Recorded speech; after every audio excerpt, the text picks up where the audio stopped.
They thought signing over power of attorney was just helping their aging parents. But what Margaret and Harold's 3 children really did was steal everything, abandon them to rot in a rundown facility, and leave them to die forgotten. But when a mysterious inheritance led the betrayed couple to a snowed-in log cabin in the Wyoming mountains, what they discovered buried beneath the frozen ground would expose the cruelty of their family and reveal a secret worth $275 million. Before we dive into the story, make sure to smash subscribe, because tomorrow we have an extra special story for you that will blow your mind. The kitchen of the small ranch house smelled like coffee and decades of Sunday dinners. Margaret sat at the worn table, her 73-year-old hands wrapped around a mug that had lost its handle years ago. Across from her, Harold adjusted his reading glasses, squinting at the newspaper through lenses that probably needed updating. Outside, Montana autumn painted the world in shades of amber and rust. Inside, their home held the comfortable silence of 2 people who'd spent 52 years learning each other's rhythms. The doorbell rang. Margaret glanced at the clock above the stove. 9:30 on a Saturday morning. Harold folded his paper slowly, joints protesting as he stood. "Expecting someone?" he asked. Margaret shook her head. Through the front window, she could see 3 cars parked in the gravel driveway. Her stomach tightened before her mind caught up to why. She knew those cars. Harold opened the door to find their 3 children standing on the porch, and something about the way they stood, shoulder to shoulder, faces set with purpose, made the morning feel suddenly colder. Jennifer stepped in first. At 48, she still carried herself like the high school valedictorian she'd been, all sharp edges and calculated movements. Her heels clicked against the hardwood floor Harold had installed himself back in 1976. "Mom, Dad," she said, not quite smiling. "We need to talk." Behind her came Michael, 45, thick around the middle, thinning on top. He wore his weekend clothes, jeans and a polo shirt, but his expression belonged in a boardroom. And finally, David, the youngest at 42, who couldn't quite meet his parents' eyes as he shuffled in last. Margaret felt Harold's hand find hers under the table as their children settled into chairs they'd sat in for holiday dinners, birthday celebrations, all those ordinary moments that build a life. But this morning felt different, felt planned. Jennifer pulled a folder from her designer handbag and placed it on the table with the kind of care you'd give a weapon. "We've been talking," she began, "Michael, David and me, about you 2, about this house, about your future." Harold's fingers tightened around Margaret's. "Our future seems just fine to us," he said quietly. Jennifer's smile was thin. "Dad, you're 76 years old. Mum's 73. You're living alone in a house with stairs, in a town 40 minutes from the nearest hospital." "We've managed 60 years in this town," Margaret said. "We'll manage a few more." Michael leaned forward. "Mum, be realistic. Dad's knees are shot. You can barely lift a grocery bag anymore. What happens when one of you falls, when there's an emergency?" "We have neighbors," Harold said. "We have friends." "You have us," David added, finally speaking up. "And we want to help." Jennifer opened the folder. Inside were glossy brochures for assisted living facilities, bright photos of smiling elderly people playing cards, walking manicured gardens, sitting in dining rooms that looked like hotel restaurants. "We've done the research," Jennifer said. "There's a wonderful place in Billings. 24-hour care, activities, medical staff on site." Margaret stared at the brochures like they might bite. "We don't need a facility." "Not yet," Michael said. "But you will. And when that day comes, you'll need resources. Which brings us to the house." The temperature in the room seemed to drop 10 degrees. Harold straightened in his chair. "What about the house?" Jennifer exchanged glances with her brothers. "This place is too big for you now. It's old, needs constant repairs, the property taxes keep going up. It doesn't make sense to keep it." "This is our home," Margaret said, voice hardening. "We built this house. Your father laid every board, hung every door." "Which is beautiful, Mum," Jennifer said with practiced patience. "But it's also impractical. If we sell now while the market's strong, we can use the proceeds to secure your care, put you somewhere safe." Harold stood abruptly, chair scraping against the floor. "We're not selling our home. We're not going to some facility. We're fine right where we are." Michael stood too, broader, taller, younger. "Dad, sit down. Let's talk about this rationally." "There's nothing to talk about," Harold said. But he sat anyway, because standing made his knees scream, and that weakness felt like giving them ammunition. Jennifer's expression shifted, the practiced sympathy falling away to reveal something colder underneath. "We were hoping you'd see reason," she said, "but we've consulted with an attorney, and given your age and cognitive decline—" "Cognitive decline?" Margaret's voice rose. "There's nothing wrong with our minds." "Mum, you forgot David's birthday last month," Jennifer said. "You called me by Grandma's name at Christmas." "That was a slip of the tongue." "And Dad," Michael added. "You left the stove on 3 times last winter. Mrs. Peterson next door had to come check on you." Harold's face flushed. "Once. I left it on once and I was in the garage, not wandering the streets." Jennifer closed the folder. "The point is, we're worried, and we have a legal and moral obligation to protect you from yourselves if necessary." The words hung in the air like smoke from a fire that was just starting to catch. David shifted uncomfortably. "Jen, maybe we should—" "No," she cut him off. "We agreed. We're doing this for them, even if they can't see it." Margaret felt something crack inside her chest. Not her heart exactly, but something close, the trust she'd spent 7 decades building in the people she'd raised, fed, clothed, loved. "When did you become so cruel?" she whispered. Jennifer's jaw tightened. "This isn't cruelty. This is responsibility. You raised us to take care of family, and that's what we're doing." "By forcing us out of our home?" Harold asked. "By making sure you're safe," Michael said, "whether you like it or not." They left 20 minutes later, the brochures still on the table like evidence at a crime scene. Margaret stood at the window watching their cars disappear down the road. Harold came up behind her, his hand gentle on her shoulder.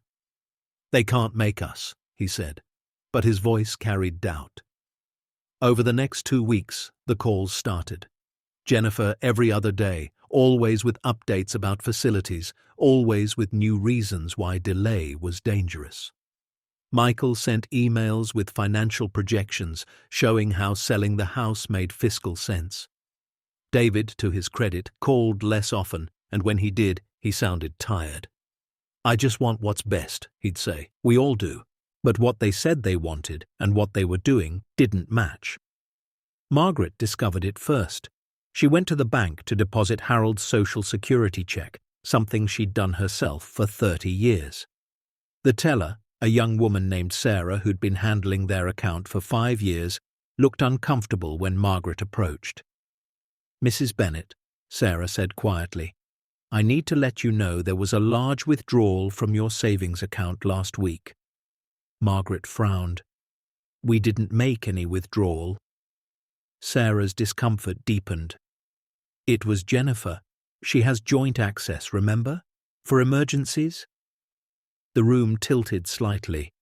3 years ago, when Margaret had surgery on her hip, Jennifer had convinced them to add her name to one account. "Just in case something happens and you need someone to access funds quickly," she'd said. Margaret had thought it was sensible. Now she learned Jennifer had withdrawn $47,000, their entire savings, everything they'd scraped together over decades of careful living. "Where did it go?" Margaret asked, voice barely steady. Sarah pulled up the transaction. "Transferred to an account under J. Morrison Financial Services, Jennifer's investment company." Margaret drove home, gripping the steering wheel so hard her knuckles went white. Harold was in the garage, organizing tools he'd been using for 50 years. She told him, standing in the doorway, unable to move closer. She took it all. Harold set down a wrench carefully. Took what? Our savings. $47,000.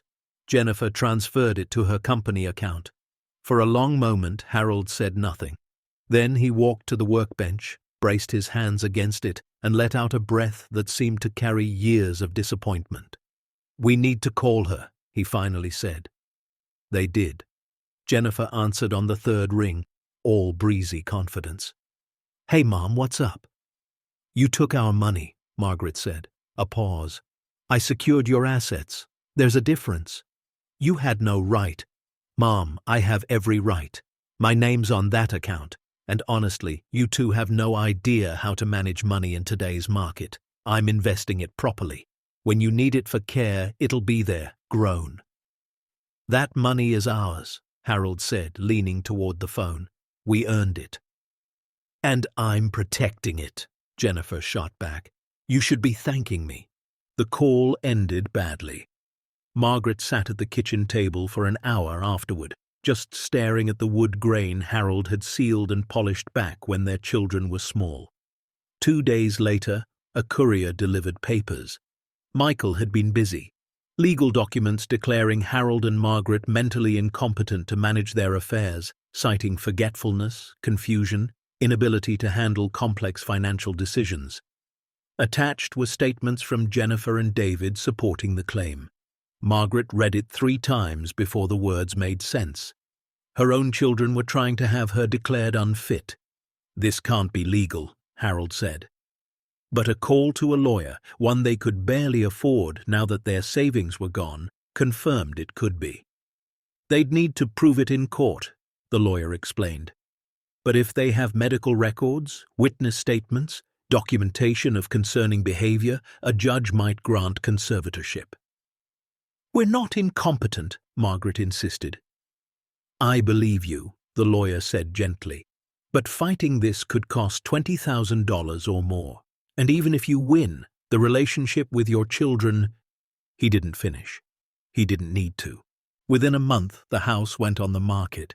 Michael had found a loophole, an old quitclaim deed Harold had signed years ago, adding his children to the title for estate planning purposes. "So we wouldn't have to go through probate," Harold remembered.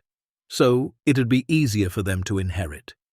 They'd never imagined it would be used against them while they were still alive. The realtor came through like a tornado, pointing out every flaw. "Needs updating. Roof's old, kitchen's dated. You'll be lucky to get $300,000 in this market." They'd raised 3 children in this house.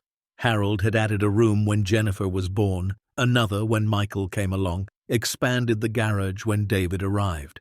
Every inch held memory. Every board held sweat. And now strangers walked through judging it, finding it wanting. The sale closed in 42 days. Margaret and Harold were given 2 weeks to pack. Jennifer had already selected a facility, Pine Valley Assisted Living, on the outskirts of Billings. "It's one of the better ones," she said when she dropped off boxes for packing. "You'll have your own room, shared bathroom, but the staff is very attentive." "We don't want to go," Margaret said one more time. Jennifer's expression was ice. "Mum, the house is sold. You don't have a choice anymore." They moved on a grey Tuesday in late September. Harold drove their old Ford truck, Margaret beside him, everything they couldn't bear to part with crammed in the bed under a tarp. The rest, a lifetime of accumulation, had been sold, donated, or thrown away. Jennifer had been ruthless. "You won't have space for all this," she'd said, tossing out photo albums, Harold's tools, Margaret's sewing machine.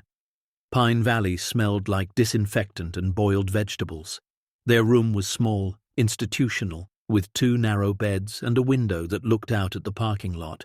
The staff was polite but overworked. The other residents were kind but lost in varying degrees of fog. Margaret unpacked their clothes while Harold stood at the window, silent. "We'll be okay," she finally said, not believing it. Harold turned, and she saw tears on his weathered face for the first time in 30 years. How did we raise people who could do this to us? She had no answer. The children visited once in the first month. Jennifer for 20 minutes, checking to make sure they'd settled in. Michael for half an hour, awkward and distant. David didn't come at all. After that, the visits stopped. Phone calls became rare, then stopped. Thanksgiving passed with no word. Christmas came and went. Margaret called Jennifer 3 times that week. Messages went unreturned. Harold tried Michael. Voicemail. David's number went to a disconnected message. They'd been erased. Not dead, but forgotten, which somehow felt worse. January brought bitter cold and longer silences. Margaret stopped going to the common room for activities. Harold stopped leaving the room at all. They sat together in the too small space, 2 people who'd built a life now living in a box, waiting for nothing. Then, in mid-February, a thick envelope arrived. Certified mail, official-looking. Margaret signed for it with shaking hands. The return address was from a law firm in Wyoming, Crenshaw and Associates. She opened it carefully, Harold peering over her shoulder. Inside, formal letterhead, dense paragraphs of legal language. She had to read it twice before the meaning settled. "It's about Uncle Clarence," she said slowly. Harold frowned. "Who?" "My mother's brother. I only met him once when I was maybe 7 or 8. He lived somewhere in the mountains alone. My mother said he was strange, didn't like people much." Harold took the letter, scanning. "Says here he passed away 6 weeks ago. Natural causes. He was 92. 92, Margaret repeated, trying to remember the man's face. She couldn't. Just an impression. Tall, quiet, eyes that seemed to look past you. "And?" Harold read further, his expression shifting. "And he left you his property, 120 acres in the Wind River Range, including a log cabin and all structures thereon." Margaret blinked. "He left me property? You're the sole surviving heir on your mother's side. Says here the estate's been settled, taxes paid, title clear. It's yours if you want it." They sat in silence, the letter between them like something that had fallen from another world. "What would we do with land in Wyoming?" Margaret finally asked. "Does it say what condition the cabin's in?" Harold scanned the pages. "Just that it's been unoccupied since his death. Remote location, accessible by vehicle but challenging terrain. They recommend viewing it before making any decisions." Margaret laughed, a sharp, brittle sound. "Viewing it? We can barely afford bus fare out of Billings." But Harold was staring at the letter with an expression she recognized. The same look he'd had when he decided to build their house with his own hands instead of taking a loan. The same look when he'd stood up to a foreman who tried to cheat him on a job. Determination. "Call them," he said. "What?" "The law firm. Call them. Ask about the property. What's there? What we'd be getting into." "Harold, we can't—" "We can," he interrupted gently. "Margaret, what do we have to lose?" The question hung in the air. She looked around the tiny room, at the narrow beds, at the window that showed nothing but asphalt and strangers' cars, at the life their children had shoved them into and then abandoned them to endure. Harold was right. They had nothing left to lose. She called the next morning. A woman answered, professional and kind. "Mrs. Bennett, thank you for calling. I'm Ellen Crenshaw. I handled your uncle's estate." "Can you tell me about the property?" Margaret asked. "Of course. The cabin was built by your uncle in 1964. It's a log structure, approximately 2,000 square feet, 2 stories. Solid construction. Your uncle maintained it himself. There's a root cellar, a shed, a well for water. No electricity. The property runs on generator and solar panels your uncle installed." "No electricity?" "It's quite remote, Mrs. Bennett. The nearest town is Fremont, population 347, about 50 miles southeast. The cabin itself is another 20 miles into the mountains. The roads are rough, especially in winter." "It's February," Margaret said. "Is it accessible now?" A pause. "Theoretically, yes, with the right vehicle and experience. But Mrs. Bennet, I should be honest with you. Your uncle chose that location specifically because he wanted isolation. It's beautiful country, but it's harsh. Winters are brutal. You'd be entirely self-sufficient out there. What if we wanted to sell it? Margaret asked. Another pause, longer. The market for remote mountain property is limited. You might find a buyer eventually, but it could take years. And given the location and lack of amenities, the price wouldn't be substantial. Maybe 50,000, maybe less. Margaret thanked her and hung up. She relayed the conversation to Harold, who listened with that same stubborn set to his jaw. So we have two choices, he said. Stay here, waiting for children who won't come and staring at these four walls until we die, or take our chances in the mountains. Harold, we're in our 70s. We've never lived without electricity. We don't know the first thing about surviving in wilderness.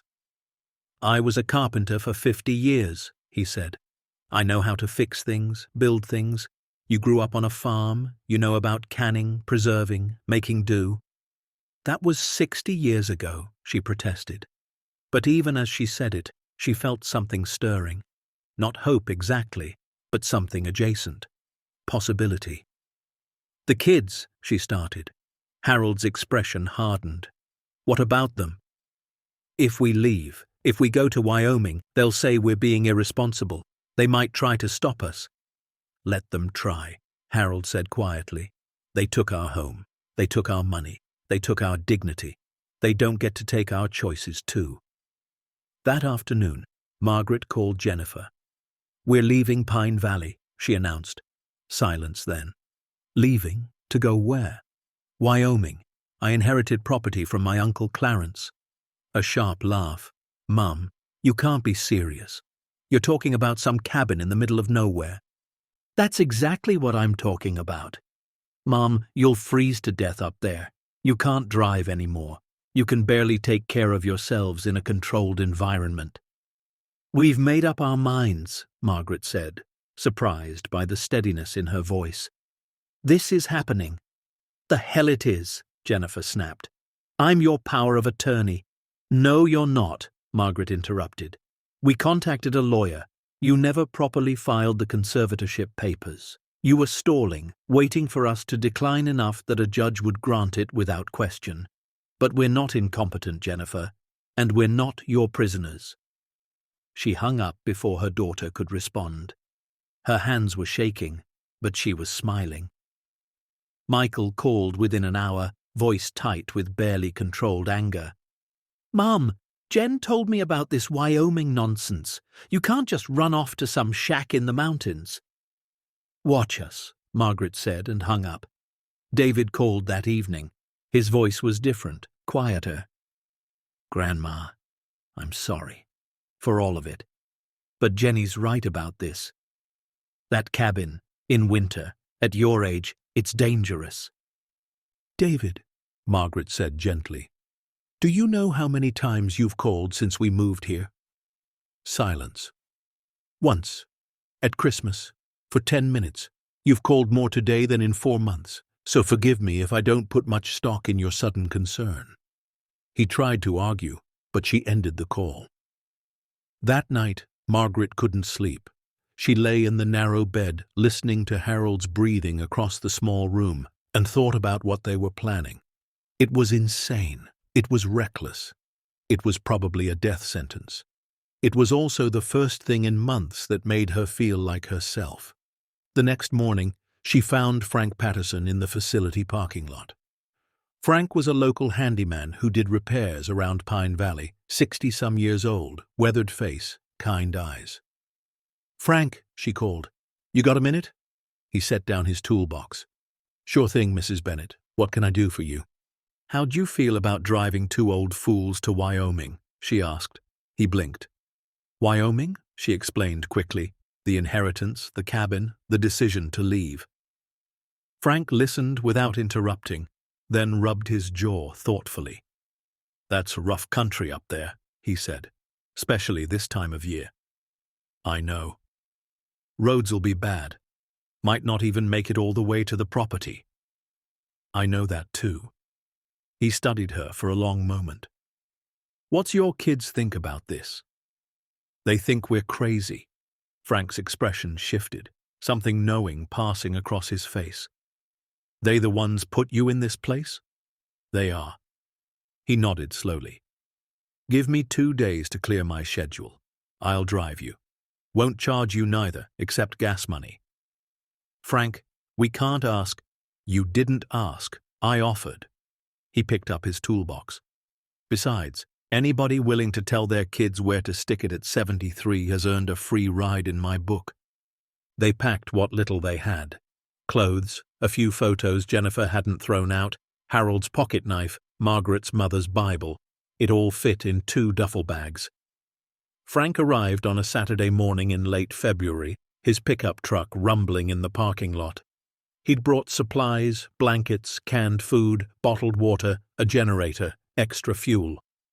"Just in case," he said. The drive took 9 hours. They left Montana behind, crossed into Wyoming, watched the landscape shift from plains to foothills to mountains that clawed at the sky. Frank's radio picked up less and less until it was just static and silence.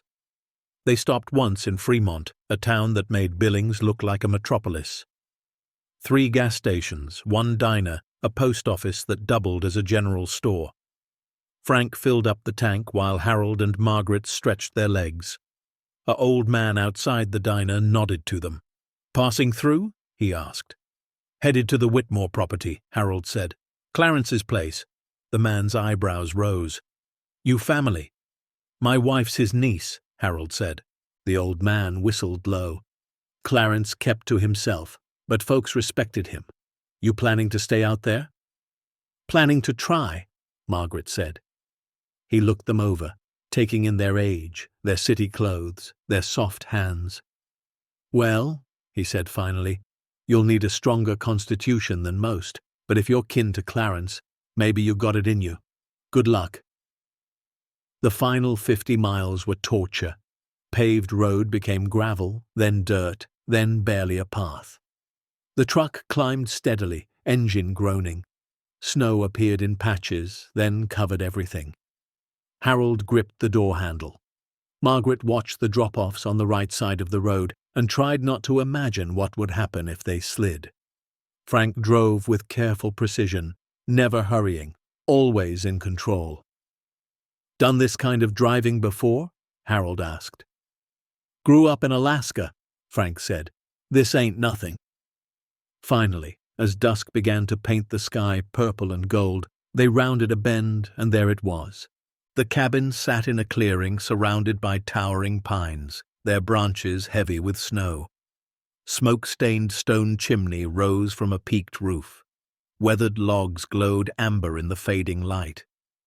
It was bigger than Margaret expected. 2 stories, wide porch, shuttered windows. Snow had drifted against the north side, nearly to the eaves. Harold let out a breath. "Well," he said, "it's still standing." Frank pulled the truck as close as he could, wheels crunching through snow that came up to the running boards. They climbed out into air so cold it burned Margaret's lungs. The silence was absolute. No cars, no voices, no hum of civilization. Just waned through pine needles and the distant cry of something wild. Harold found the key where the lawyer said it would be, under a specific stone on the porch steps. The lock resisted, frozen, but Frank had brought oil. After a few minutes of work, it turned. The door swung open. Inside smelled like cold air and time. Frank produced a lantern and lit it. Golden light spilled across the interior. A main room with a massive stone fireplace. Handmade furniture, rough but sturdy. A kitchen area with a wood stove and hand pump over a deep sink. Stairs leading up to what Margaret assumed were bedrooms. Everything was clean, organized, waiting. "Your uncle took care of this place," Frank said, running his hand along a perfectly fitted log joint. Harold was already examining the fireplace. "Chimney looks clear, stonework solid." He knew what he was doing. Margaret walked slowly through the main room, touching things, a shelf of books, an oil lamp, a rocking chair worn smooth by decades of use. On the mantel, a photograph in a simple frame.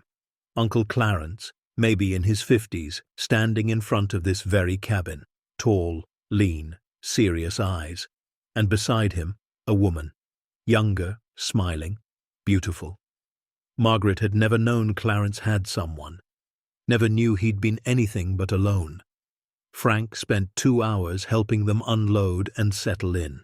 He got the fireplace going, showed Harold where the generator was stored in the shed, made sure the water pump worked. "You got enough wood for a month if you're careful," he said. "Root cellars full of canned goods. Looks like Clarence kept it stocked. You should be okay for a while." "Should be," Harold repeated. Frank smiled. "Won't lie to you, this is going to be hard, but you strike me as folks who've survived hard before." He left them with his satellite phone number and a promise. "I'll come check on you in 2 weeks. If the roads are too bad, I'll call. But Mrs. Bennet, Mr. Bennet, if you need anything before then, you use that satellite phone I left. Don't be proud. Out here, pride can kill you." They watched his taillights disappear down the mountain until the darkness swallowed them whole. Then they were alone.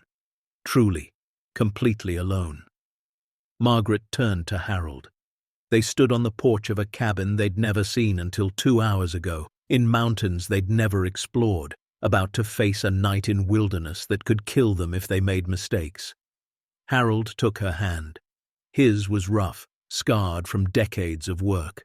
Hers was thin, spotted with age. Together they walked back inside. Harold locked the door, added wood to the fire.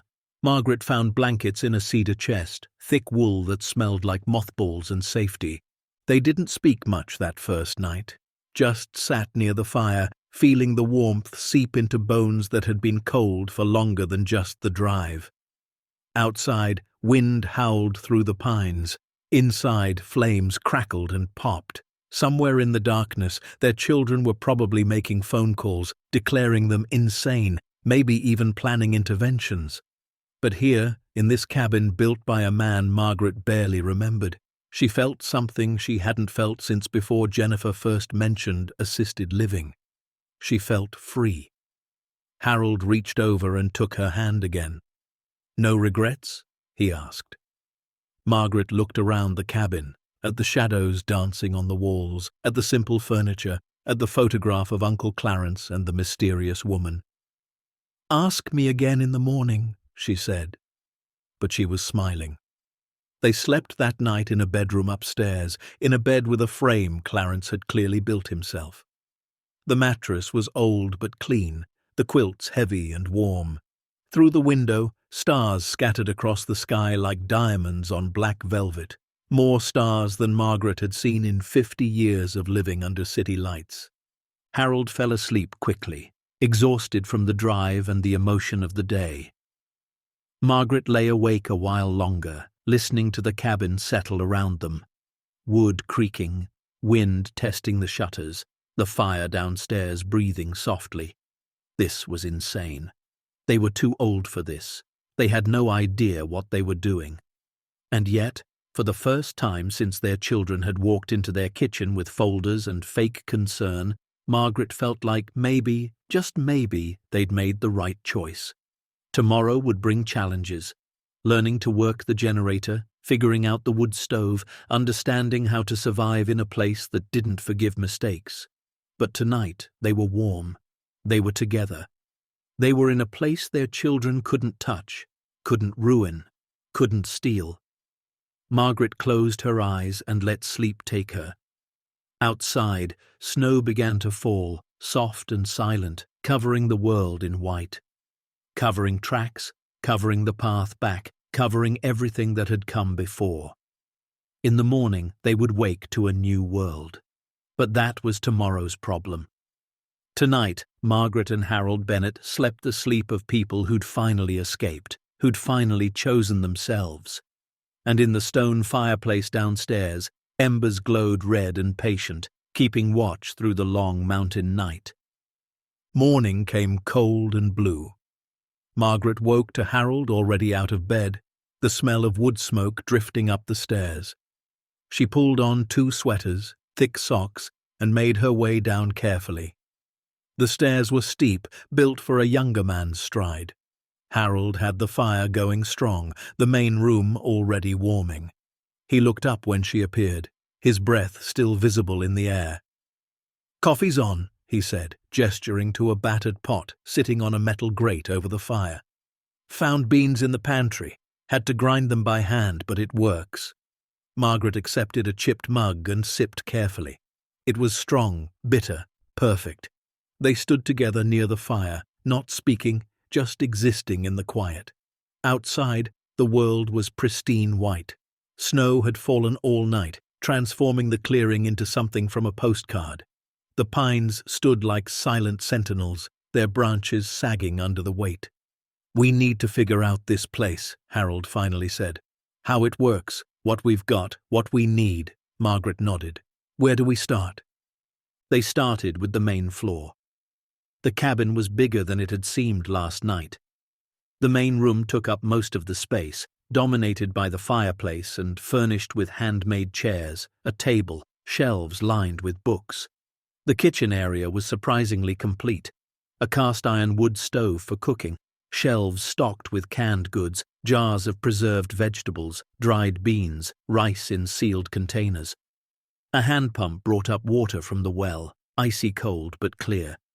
Harold worked the pump, examining the mechanism. "This is good work," he muttered. "Well maintained, seals are tight.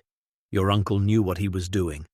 Margaret opened cupboards, finding dishes, pots, utensils, everything organized with military precision. In one cabinet she found notebooks, at least 20 of them, stacked neatly, labeled by year: 1872 to 1999, 2000 to 2015. She pulled one out at random, 1983. The handwriting was small, precise, masculine. January 3rd, -12 degrees. Checked the south wall for ice damage, none found. Repaired hinge on storage shed door. Saw elk herd, approximately 20 animals, moving west through the lower valley. She flipped ahead. March 17th. Snow finally melting. Spring runoff will be heavy this year. Checked the lower chamber, all secure. Inventory unchanged. Margaret frowned. Lower chamber? She kept reading, but the entries returned to mundane observations. Weather, repairs, wildlife.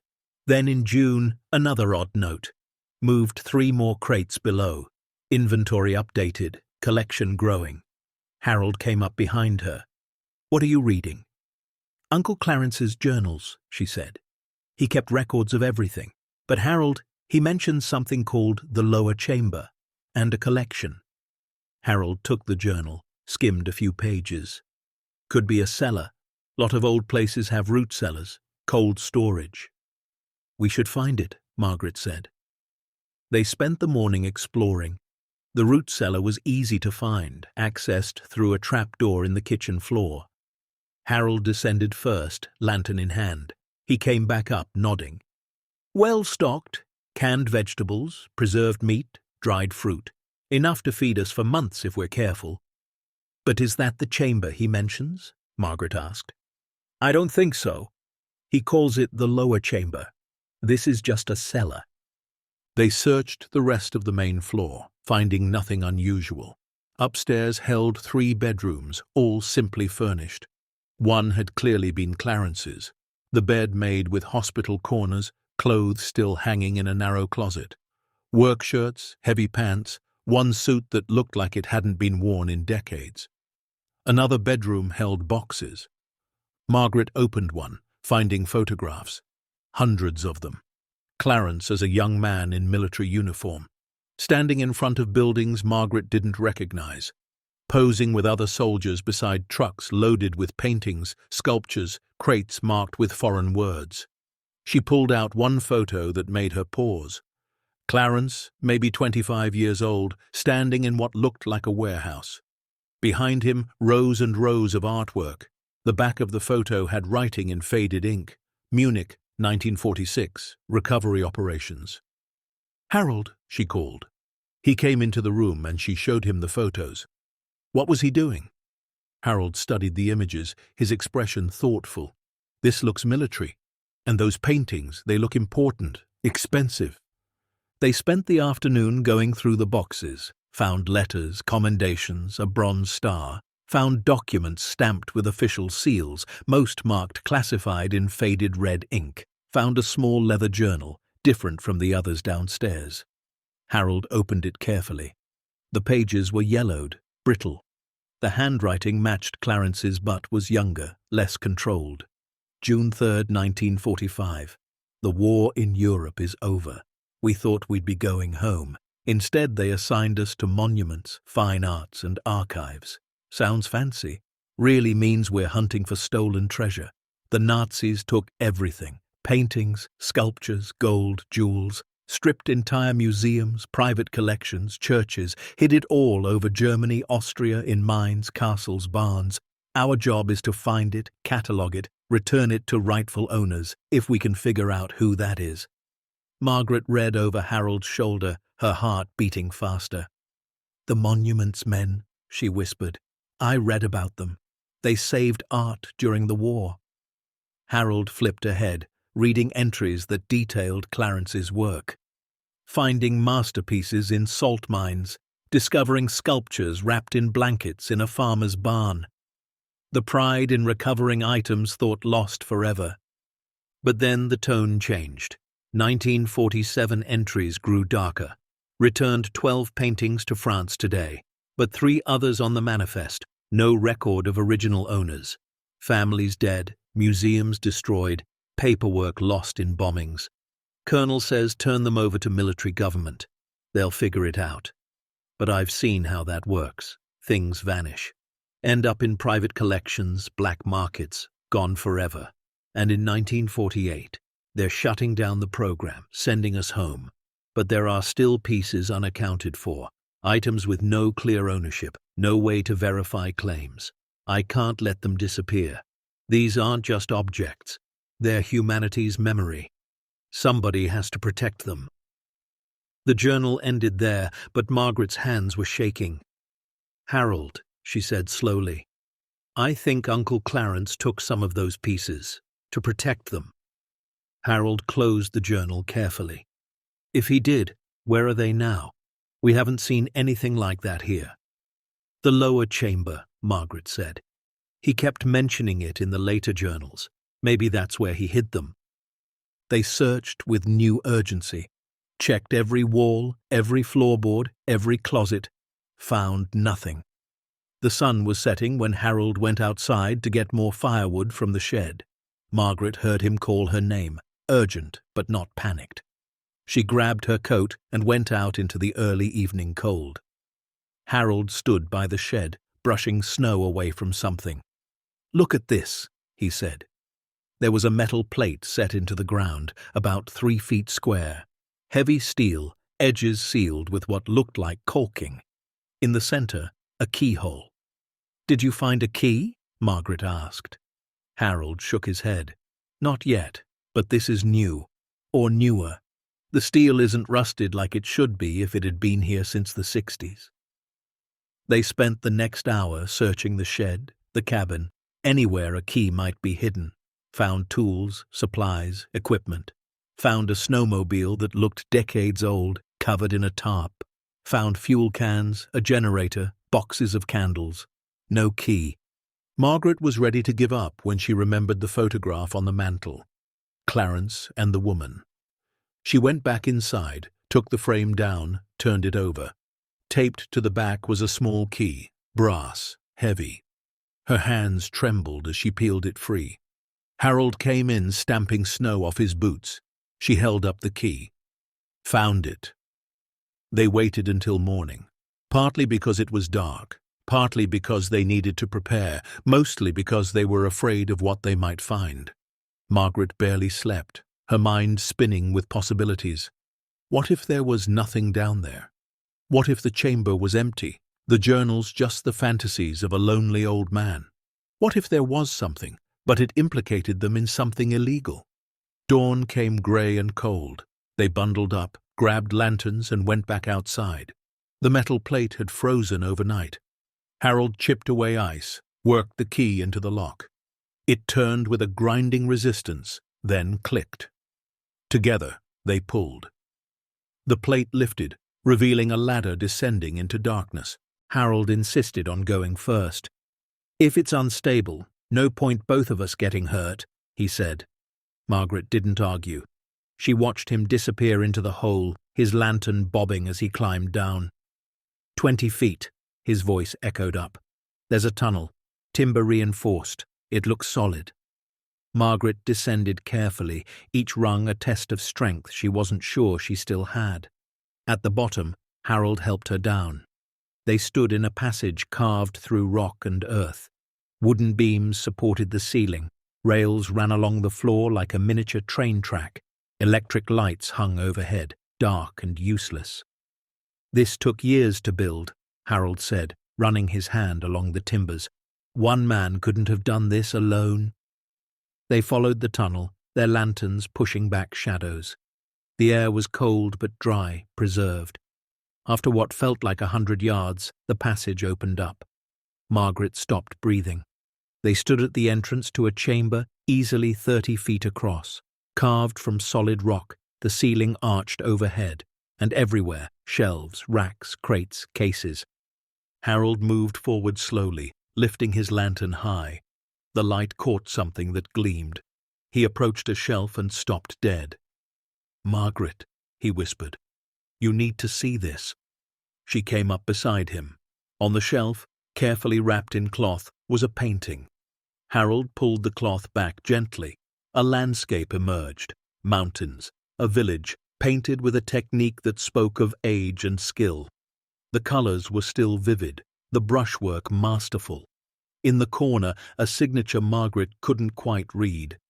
"There's more," Harold said, voice shaking. He moved down the row, pulling back more coverings. Each revealed another painting. Portraits, still lifes, religious scenes, some small enough to hold in 2 hands, others large enough to cover a wall. Margaret walked deeper into the chamber, her lantern revealing more. A section of shelves held sculptures. Marble, bronze, wood, figures of saints, animals, abstract forms. Glass cases contained jewelry. Necklaces heavy with gems, rings, brooches that caught the lantern light and threw it back in rainbow fragments. And in the back, stacked with geometric precision, gold bars. Dozens of them, stamped with eagles and dates from the 1940s. Harold stood in the center of the chamber, turning slowly, trying to take it all in. "This is impossible," he said. "This can't be real." But it was. Margaret found the desk, solid oak, covered in papers held down by a smooth stone. There were ledgers, inventories, photographs of each piece. She opened the top ledger with trembling fingers. Collection log, Clarence Whitmore. Each item was listed.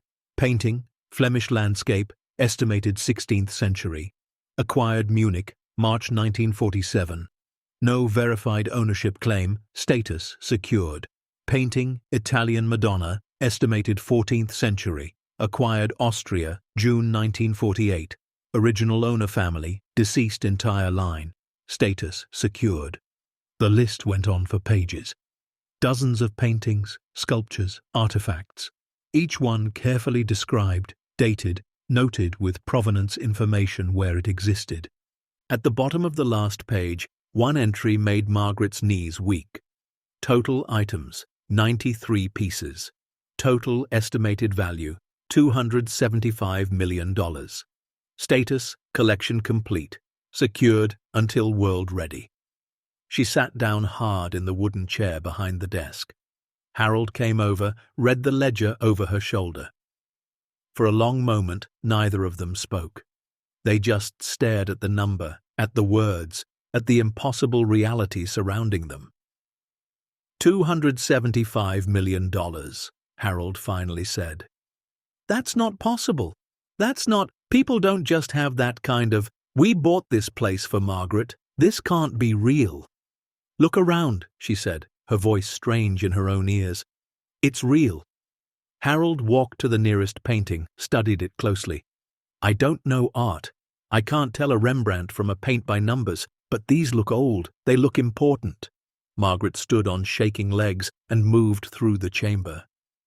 Everything was organized with the same precision Clarence had shown in his journals. Each piece had a brass plaque with a number corresponding to the ledger. The climate was controlled somehow, cool and dry, perfect for preservation. In one corner, she found boxes of documents. Deeds, bonds, stock certificates from companies she'd never heard of, all carefully sealed in protective sleeves. He didn't just take paintings, she said. He saved everything, anything that didn't have a clear home, anything that would have been lost or stolen or sold on black markets. He took it and protected it. Harold picked up a small sculpture, a bronze horse, maybe 8 inches tall. Even to his untrained eye, it was beautiful. Why? He asked. Why spend his whole life doing this? Living alone, hiding all this, why? Margaret opened one of Clarence's later journals from 2007. Checked the chamber today. Humidity levels stable. No sign of deterioration. I'm 83 now. Don't know how much longer I can maintain this. Sometimes I wonder if I should have just let it all go back in 48. Turned it over and walked away. But every time I think that, I remember the pieces we returned that vanished anyway. The paintings that ended up in some general's private collection. The sculptures sold to fund operations nobody would talk about. At least here, they're safe. At least here, they still exist. Maybe someday, when the world is less greedy, less corrupt, someone will know what to do with them. Someone who won't see dollar signs, but will see what they really are. Memory, beauty, proof that humanity can create, not just destroy. Margaret's throat tightened. She looked around the chamber with new eyes, not at treasures, but at a mission, a calling that had consumed a man's entire life. He sacrificed everything, she whispered. Never married, never had children, lived alone in the mountains for 50 years, all to protect these things. Harold set the bronze horse down carefully. What do we do now? It was the question neither of them wanted to face. They stood in a chamber full of priceless artifacts, art the world thought was lost or destroyed. They were 73 and 76 years old, broke, abandoned by their children, living in a cabin 50 miles from nowhere. And they were sitting on a fortune that wasn't really theirs, that came with responsibilities they couldn't begin to understand. What happens next will turn this inheritance upside down, reveal a truth nobody expected, and remind us why sometimes the quietest legacies carry the most weight. Stay tuned to see what happens next. If you're enjoying the story, please like, share, and subscribe for more. Margaret closed the ledger and looked at Harold. We need to think about this carefully. We can't just call someone. We can't just announce we found Nazi-stolen art in Wyoming. But we can't keep it hidden either, Harold said. Can we? Margaret didn't answer. They climbed back up to the surface, sealed the hatch, and returned to the cabin in silence. The rest of the day passed in a strange fog. They went through motions, cooking a simple dinner on the wood stove, keeping the fire fed, trying to process what they'd discovered. That night, they sat by the fire with cups of tea made from dried herbs they'd found in the pantry. My head's spinning, Margaret finally said. I keep thinking this is a dream, that we'll wake up and find an empty chamber or no chamber at all. Harold stared into the flames. I keep thinking about what we could do with that money, if it was actually ours, if we could sell it. $275 million, Margaret. We'd never worry about anything again. We could live anywhere, do anything. But it's not ours, Margaret said quietly. Not really. Those paintings, they belonged to someone once. Families, museums, countries.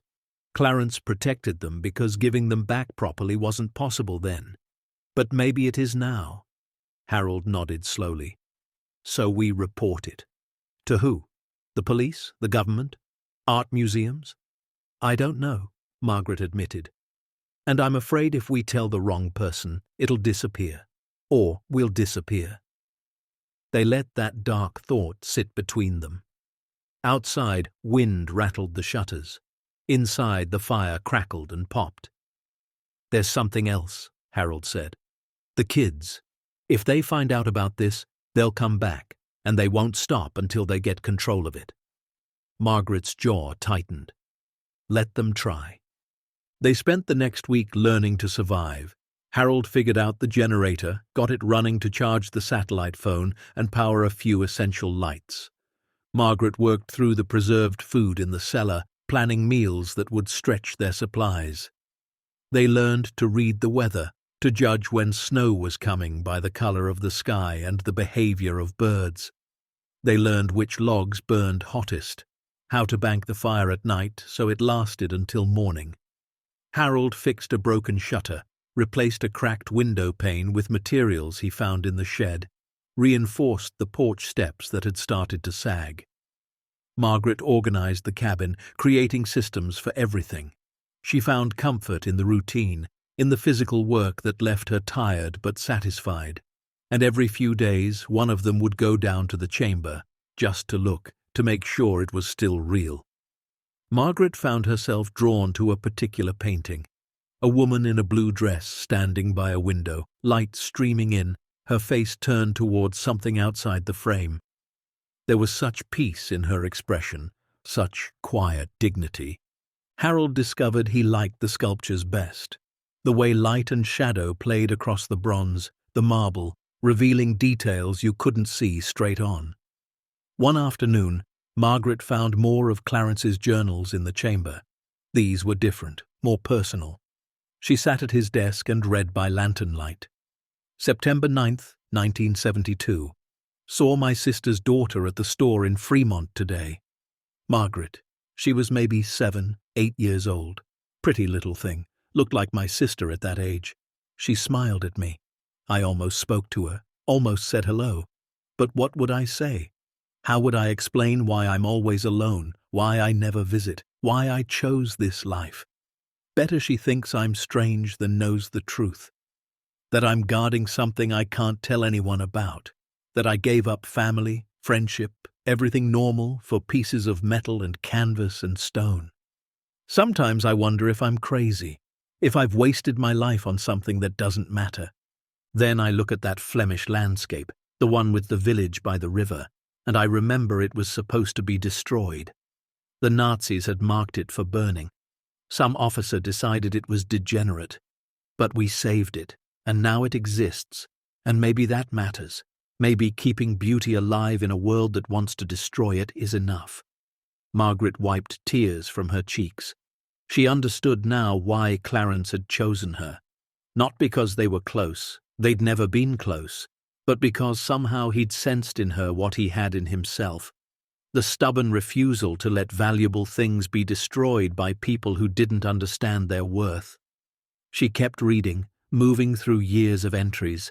Clarence writing about loneliness, about doubt, about the constant fear of discovery, but also about pride, about moments when he'd uncovered a painting's true identity or confirmed a sculpture's origin. 1993 brought a longer entry. I'm 79 years old. My knees hurt. My eyes are going. I can't maintain this much longer.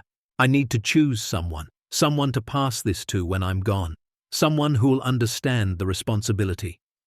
I've been watching Margaret from a distance. She married a carpenter, Harold Bennett. They have children. They seem happy. But there's something in Margaret's eyes, even from across a store, a strength, a quiet determination. My lawyer has instructions. When I die, the property goes to her. She'll find the chamber, or she won't. She'll understand, or she won't. But if she's anything like her grandmother, like my sister before life beat her down, she'll do the right thing. I have to believe that. Harold came down the ladder, his joints creaking. Getting late. We should head up. Margaret showed him the journal entry. He read it silently, then looked around the chamber. He was trusting us. From years away, not knowing what our lives would be like, he was trusting us to handle this.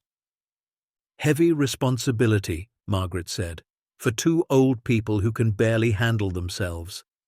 Harold smiled faintly. Maybe that's exactly why. We've got nothing left to lose, no career to protect, no reputation to maintain. Our own kids threw us away. What have we got to fear? They climbed back up as snow began to fall.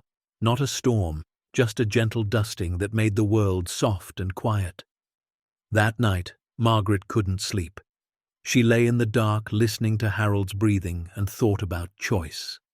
They could keep the secret, live out their days in the cabin, and when they died, someone else would eventually discover the chamber. Or they could sell everything on the black market, hire the kind of lawyers who didn't ask questions, and live their final years in luxury. Or they could try to do what Clarence wanted. Return the pieces to their rightful places, museums, countries, families if any survived. It would be complicated, dangerous, legally murky, but it would be right. She was still thinking when dawn came. Harold woke to find her already dressed, standing at the window. "You look like you've decided something," he said. "We need to find someone we can trust," Margaret said. "Someone who understands art, history, repatriation. Someone who won't see dollar signs but will see what Clarence saw." "And where do we find someone like that?" Harold asked. "I don't know," Margaret admitted, "but we start by learning everything we can about these pieces. What they are, where they came from, who they belong to. Clarence kept records. We have his journals, his inventory, his photographs. We have everything we need to start." Over the next several days, they became students. Margaret read through every journal, taking notes on each piece's provenance. Harold studied the photographs, comparing them to the current inventory, making sure everything matched. They discovered Clarence had been meticulous. Each painting had been photographed from multiple angles, each sculpture measured and documented. He'd kept records of temperature, humidity, any sign of deterioration. He'd maintained the collection for over 50 years, with the dedication of a museum curator. "This one," Margaret said, pointing to a ledger entry. "Painting, Italian school, early Renaissance, believed to be from the Medici collection. Looted from Florence, 1943. This isn't just valuable, it's historically significant." Harold looked at the corresponding photograph. A religious scene, Madonna and Child, rendered with a delicacy that made the figures seem alive. How do you return something like that? To Italy? To a specific museum? What if multiple places claim it? "That's the problem Clarence faced," Margaret said.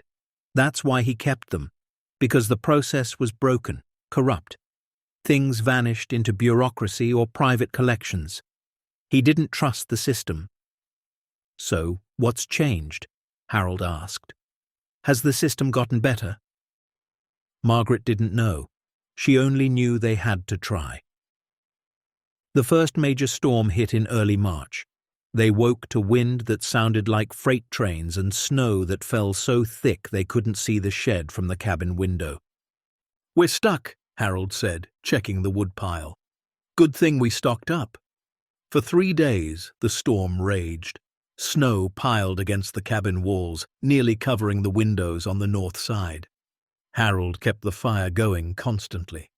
Margaret rationed their food carefully, making soups that stretched for 2 meals, baking bread from flour they'd found stored in sealed containers. The satellite phone crackled with static. Frank's voice came through broken and distant. "Harold, Margaret, you there?" "We're here," Harold shouted into the phone. "How are you holding up?" "Storm's bad. Won't be able to reach you for at least 2 weeks, maybe longer. Roads are buried. You got enough supplies?" "We're good," Harold assured him. "Cabin's solid. We're warm, we've got food." "Good, good. I'll call again when I can. You need anything urgent, you call me. Don't wait." The line went dead. Margaret looked at Harold. 2 weeks. Minimum. "We've got each other," he said. "We've survived worse." But had they? Margaret found herself thinking about their lives before. The house they'd built, the children they'd raised, the routines that had seemed so important. Had any of it been worse than this? Sitting in a cabin in a blizzard, cut off from everything, surviving on stored food and firewood? Strangely, she didn't think so. Because here, in this isolation, they had something they hadn't had in years.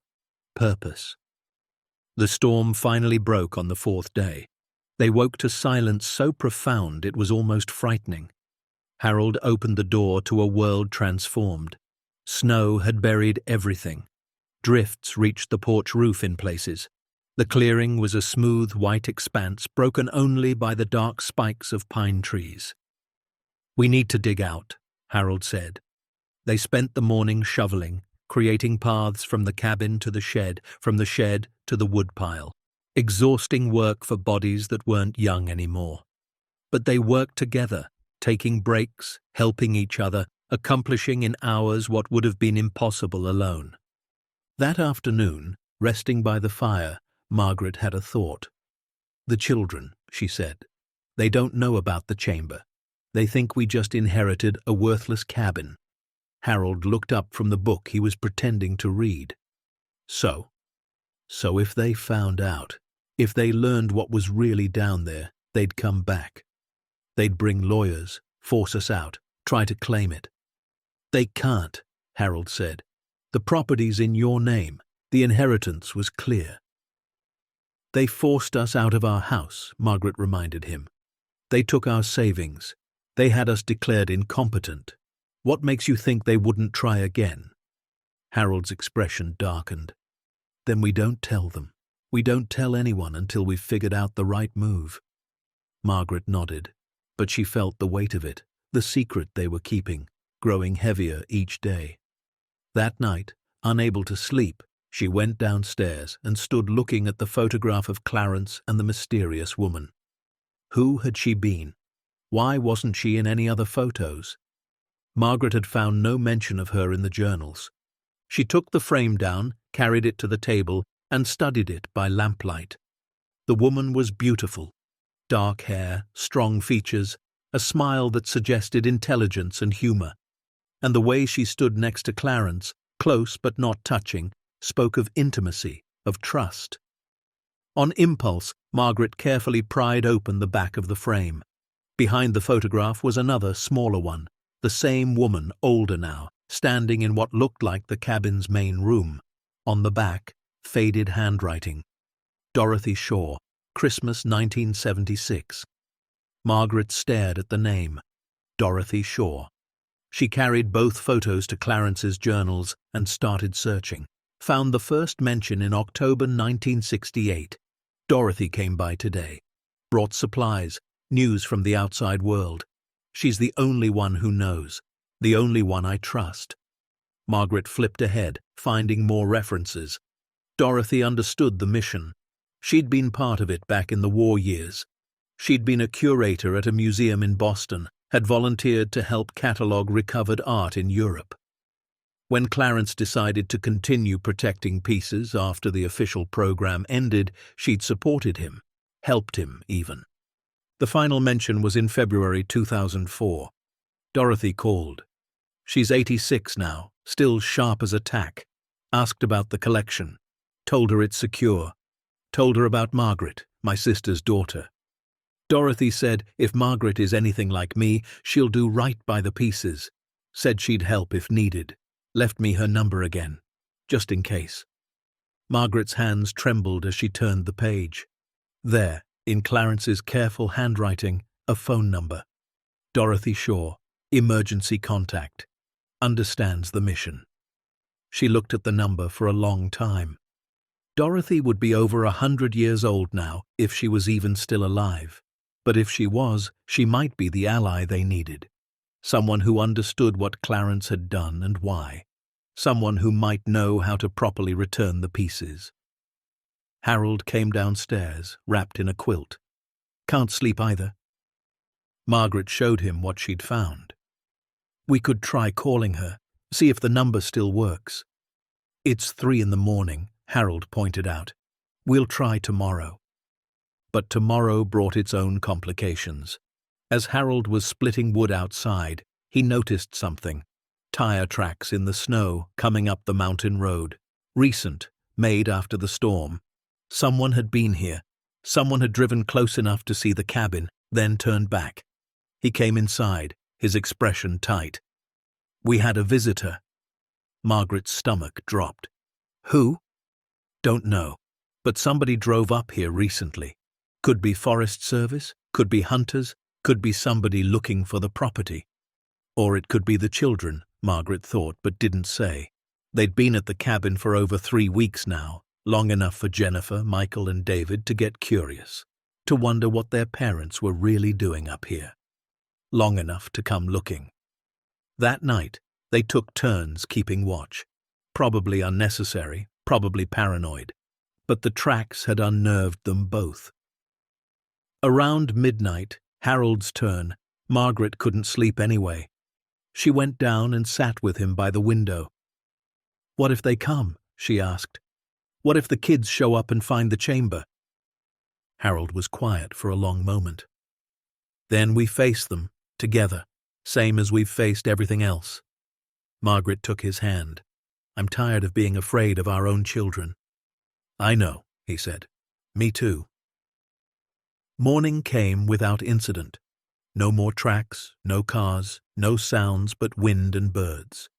They decided to try Dorothy's number. Margaret dialed on the satellite phone, her heart pounding. It rang 4 times. She was about to hang up when a voice answered. Elderly, female, sharp. "Who is this?" Margaret took a breath. "My name is Margaret Bennett. I think you knew my uncle, Clarence Whitmore." A long pause. "Clarence's niece. Margaret. He spoke of you." The woman's voice was guarded but interested. "Is Clarence, is he—" "He passed away, about 3 months ago." "I see." Another pause. "And you found the cabin?" "Yes." "And the chamber?" Margaret's breath caught. "Yes." The woman's voice softened slightly. "Then we need to talk, but not on this line. These things can be monitored. Do you have a way to contact me securely?" Margaret looked at Harold, who shook his head. They had no idea how to communicate securely. "No," she admitted. The woman thought for a moment. "All right, listen carefully. There's a lawyer in Cheyenne, Elizabeth Moreno. She specializes in cultural heritage repatriation. She's one of the few people in this country I'd trust with something like this. I'm going to call her.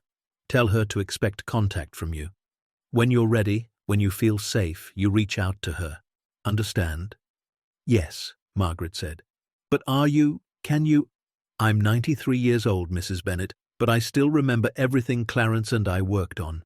Those pieces in that chamber, they're not just valuable, they're important. They represent families torn apart, countries devastated, history nearly erased. Clarence protected them when no one else would. Now, that job is yours." The weight of it pressed down on Margaret's shoulders. "I don't know if I can—" "Clarence thought you could," Dorothy interrupted. "And he was the best judge of character I ever knew. Don't call this number again. It's not safe. Contact Elizabeth Moreno when you're ready. I'll be waiting." The line went dead. Margaret set down the phone and looked at Harold. "We're really doing this," she said. "We're really going to try to return all of it." Harold nodded slowly. "Seems like we are."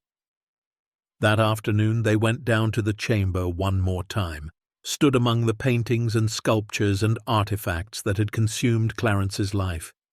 Margaret thought about the families who'd lost these pieces, the museums that had been looted, the history that had almost been erased.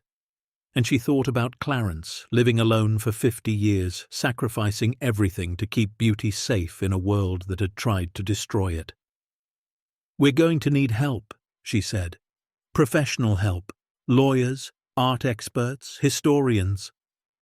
"And we're going to face the kids again," Harold added. "When this gets out, when people know what's down here, Jennifer and Michael and David will come back. And this time they'll bring everything they've got." Margaret looked at a painting of a woman in a blue dress, standing by a window, her face turned toward light. "Let them come," she said quietly. "This isn't about us anymore. It's about doing right by something bigger than ourselves." Harold put his arm around her shoulders. They stood together in the chamber, 2 people in their 70s who'd been betrayed, abandoned, and written off. 2 people who'd stumbled into a responsibility that terrified them. But also Two people who'd finally found something worth fighting for. Something that mattered more than their own survival, their own comfort, their own fear.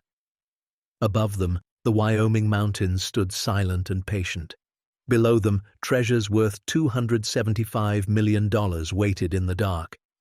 And between, Margaret and Harold Bennett made a choice. They would honor Clarence's mission. They would protect what he'd protected. And they would find a way to return beauty to a world that had tried to destroy it. Even if it cost them everything they had left.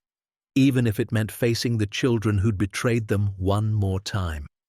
Because some things were worth more than safety. Some things were worth dying for. And standing in that underground chamber, surrounded by proof that humanity could create as well as destroy, they both knew they'd found one of those things. Spring arrived slowly in the mountains. Snow melted in patches, revealing brown earth and the first brave shoots of green. Margaret and Harold had survived their first Wyoming winter. Not just survived, but somehow thrived in ways they hadn't expected. They were leaner now, stronger despite their age. Their hands had grown more calloused, their movements more efficient. But the weight of what lay beneath the cabin grew heavier each day. They spent late March reading everything they could find about art repatriation. Clarence's journals contained names, dates, detailed provenance when he had it. Margaret created her own ledger, cross-referencing pieces with historical records she found in his research materials. Harold built a proper filing system, organizing documents by country of origin, type of artifact, estimated date of theft. They were preparing, though, for what exactly they weren't sure. The satellite phone became their lifeline. Frank called weekly, his voice a reminder that the outside world still existed. "Roads are clearing," he said in early April. "I can probably make it up there in another week or two. You folks need anything?" "We're okay," Harold told him. "But Frank, when you do come, we need to talk to you about something important." A pause on the line. "You two aren't in trouble, are you?" "No," Harold said, then reconsidered. "Maybe. We're not sure yet." They hadn't contacted Elizabeth Moreno yet. Partly because they were still gathering information, partly because once they made that call, there would be no going back. The secret would be out. Their quiet life in the mountains would end. And they both knew what would follow. One morning in mid-April, Margaret found Harold standing at the window, staring down the mountain road with an expression she'd learned to recognize. Worry. "What is it?" she asked. He pointed. In the distance, barely visible through the trees, a plume of dust rose from the dirt road. Vehicles, multiple vehicles, heading their way. Margaret's stomach tightened. Frank said he'd call first. "That's not Frank," Harold said grimly. They watched as 3 SUVs came into view, black and expensive, completely wrong for mountain roads. The vehicles pulled into the clearing and stopped. Doors opened. Jennifer stepped out first, designer boots completely inappropriate for mud and melting snow. Michael emerged from the second vehicle, looking around with an expression of disgust. David came last, at least having the decency to look uncomfortable. But it was the fourth person who made Margaret's blood run cold. A man in a suit, carrying a briefcase, with the predatory confidence of a lawyer who'd never lost. "Mom, Dad," Jennifer called, not bothering to knock, just walking straight toward the cabin. "We need to talk." Harold opened the door before they could barge in, stood in the doorway, blocking entrance. "What are you doing here?" "What are we? We're checking on you," Jennifer said, all false sweetness. "You've been up here for months. We've been worried sick." "You haven't called once," Margaret said from behind Harold. "Not once since we left Billings." Michael stepped forward. "Because you made it clear you didn't want to hear from us. But enough is enough. This little adventure is over. You're coming back with us." "We're not going anywhere," Harold said quietly. "This is our home now." Jennifer's mask slipped slightly. "Home? Dad, this is a shack in the middle of nowhere. You don't even have electricity. You're living like pioneers, like homeless people. It's embarrassing." "Embarrassing to who?" Margaret asked. "To you. We're not embarrassed. We're finally free." David spoke up, his voice softer than his siblings. "Grandma, Grandpa, please. We just want to make sure you're okay, that you're safe." "We're fine," Harold said. "Now leave." The lawyer stepped forward, smooth and professional. "Mr. and Mrs. Bennett, my name is Richard Atwood. Your children have retained me to address some concerns about your welfare and the property you're currently occupying." "The property that's legally mine," Margaret said. "Yes, well, there are some questions about that," Atwood said, opening his briefcase. "Questions about whether the inheritance was properly administered, whether you were of sound mind when you accepted it, whether you're capable of maintaining a property of this nature." "We've maintained it just fine," Harold said. Atwood smiled thinly. "Nevertheless, your children have filed a motion to have you evaluated for competency. Given your age and the, shall we say, unconventional choice to relocate to such a remote location, a judge has agreed to a preliminary hearing." Margaret felt the ground shift beneath her feet. "You can't do this. You already tried this in Montana and failed." "That was different," Jennifer said, her voice hardening. "That was before you ran away to the wilderness, before you started making irrational decisions that put your lives at risk." "Irrational?" Harold's voice rose. "What's irrational is trusting our children not to rob us blind the moment we showed weakness. What's irrational is expecting you to care about us more than you care about money." Michael's face flushed. "This isn't about money. This is about you being too stubborn to admit you need help." "Help?" Margaret laughed bitterly. "Is that what you call stealing our savings, forcing us into a facility, selling our home out from under us?" "That home was falling apart," Jennifer snapped. "Just like you are. Look at you. You've both lost weight. You look exhausted. You're one bad fall away from dying out here alone." "We'd rather die free than live as your prisoners," Margaret said. The words hung in the cold April air. Atwood cleared his throat. "Perhaps we could discuss this inside. It's rather cold out here." "No," Harold said. "You're not coming in." Jennifer's eyes narrowed. "Actually, Dad, we don't need your permission." She pulled out her phone, showed him a document on the screen. "Judge Carson granted us temporary conservatorship pending the competency hearing, which means we have legal authority to enter and inspect the property." Harold's hands clenched into fists. He was 76 years old, his knees ached, his back hurt. But in that moment, Margaret saw the man she'd married 52 years ago, strong, protective, unwilling to back down. "Try it," he said quietly. "Try to force your way into our home and see what happens." "Are you threatening us?" Michael asked incredulously. "I'm telling you I'll defend my property and my wife from intruders. I don't care if you're my son or not." Tension crackled like electricity. David stepped between his father and brothers. "Everyone just calm down. We don't need to. There has to be a way to. Can't we just talk like reasonable people?" "We tried reasonable," Margaret said. "You responded by stealing from us. So no, David, I don't think we can." Jennifer pulled out her phone again. "Fine, we'll do this the hard way." She dialed, waited. "Yes, this is Jennifer Morrison. We're at the Whitmore property on Timberline Ridge. We have a court order granting us access, but the occupants are refusing entry. We may need assistance." She was calling the sheriff.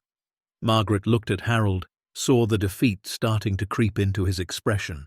They couldn't physically stop their children from entering. They were outnumbered, outmaneuvered, outgunned by lawyers and court orders. But they also couldn't let them find the chamber. Not yet, not like this. "Harold," she said quietly, "go check the back." He understood immediately. While the children waited for law enforcement, Harold slipped out the back door. He made his way to the hatch, worked quickly to cover it with branches and old tarps from the shed. It wouldn't fool a serious search, but it might buy them time. 20 minutes later, 2 sheriff's deputies arrived. They looked uncomfortable, out of place. "Folks," the older one said, "we've got a court order here says your kids have a right to inspect the property. Now, I don't like family disputes, but the law's the law." Harold and Margaret had no choice. They stepped aside. Jennifer, Michael, David, and Atwood entered the cabin like invaders claiming conquered territory. The children's expressions were a mix of disgust and vindication. "This is how you've been living?" Jennifer said, looking around. "My God, it's worse than I thought."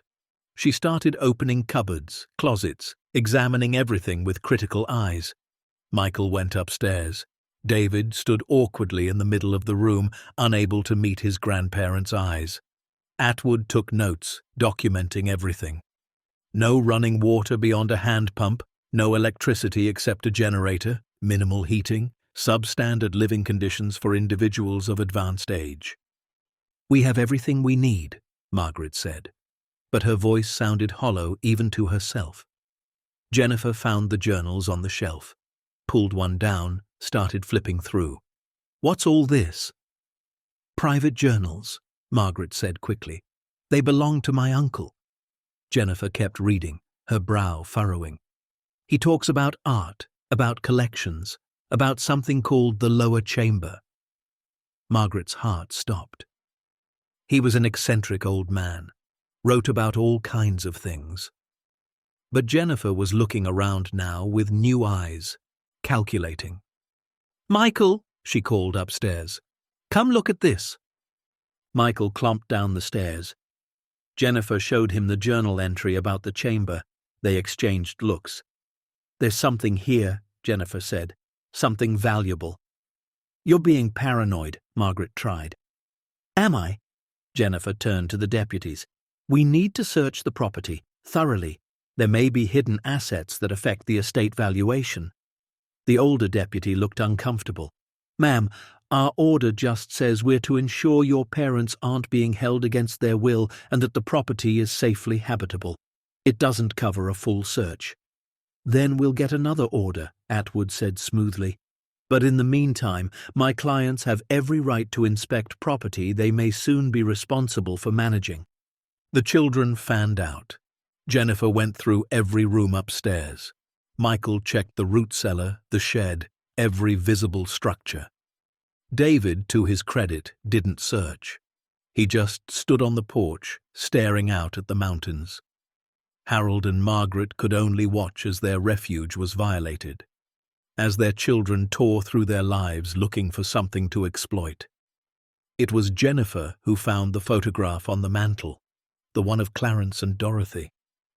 She turned it over, saw where Margaret had opened the frame. "You've been going through his things, looking for something."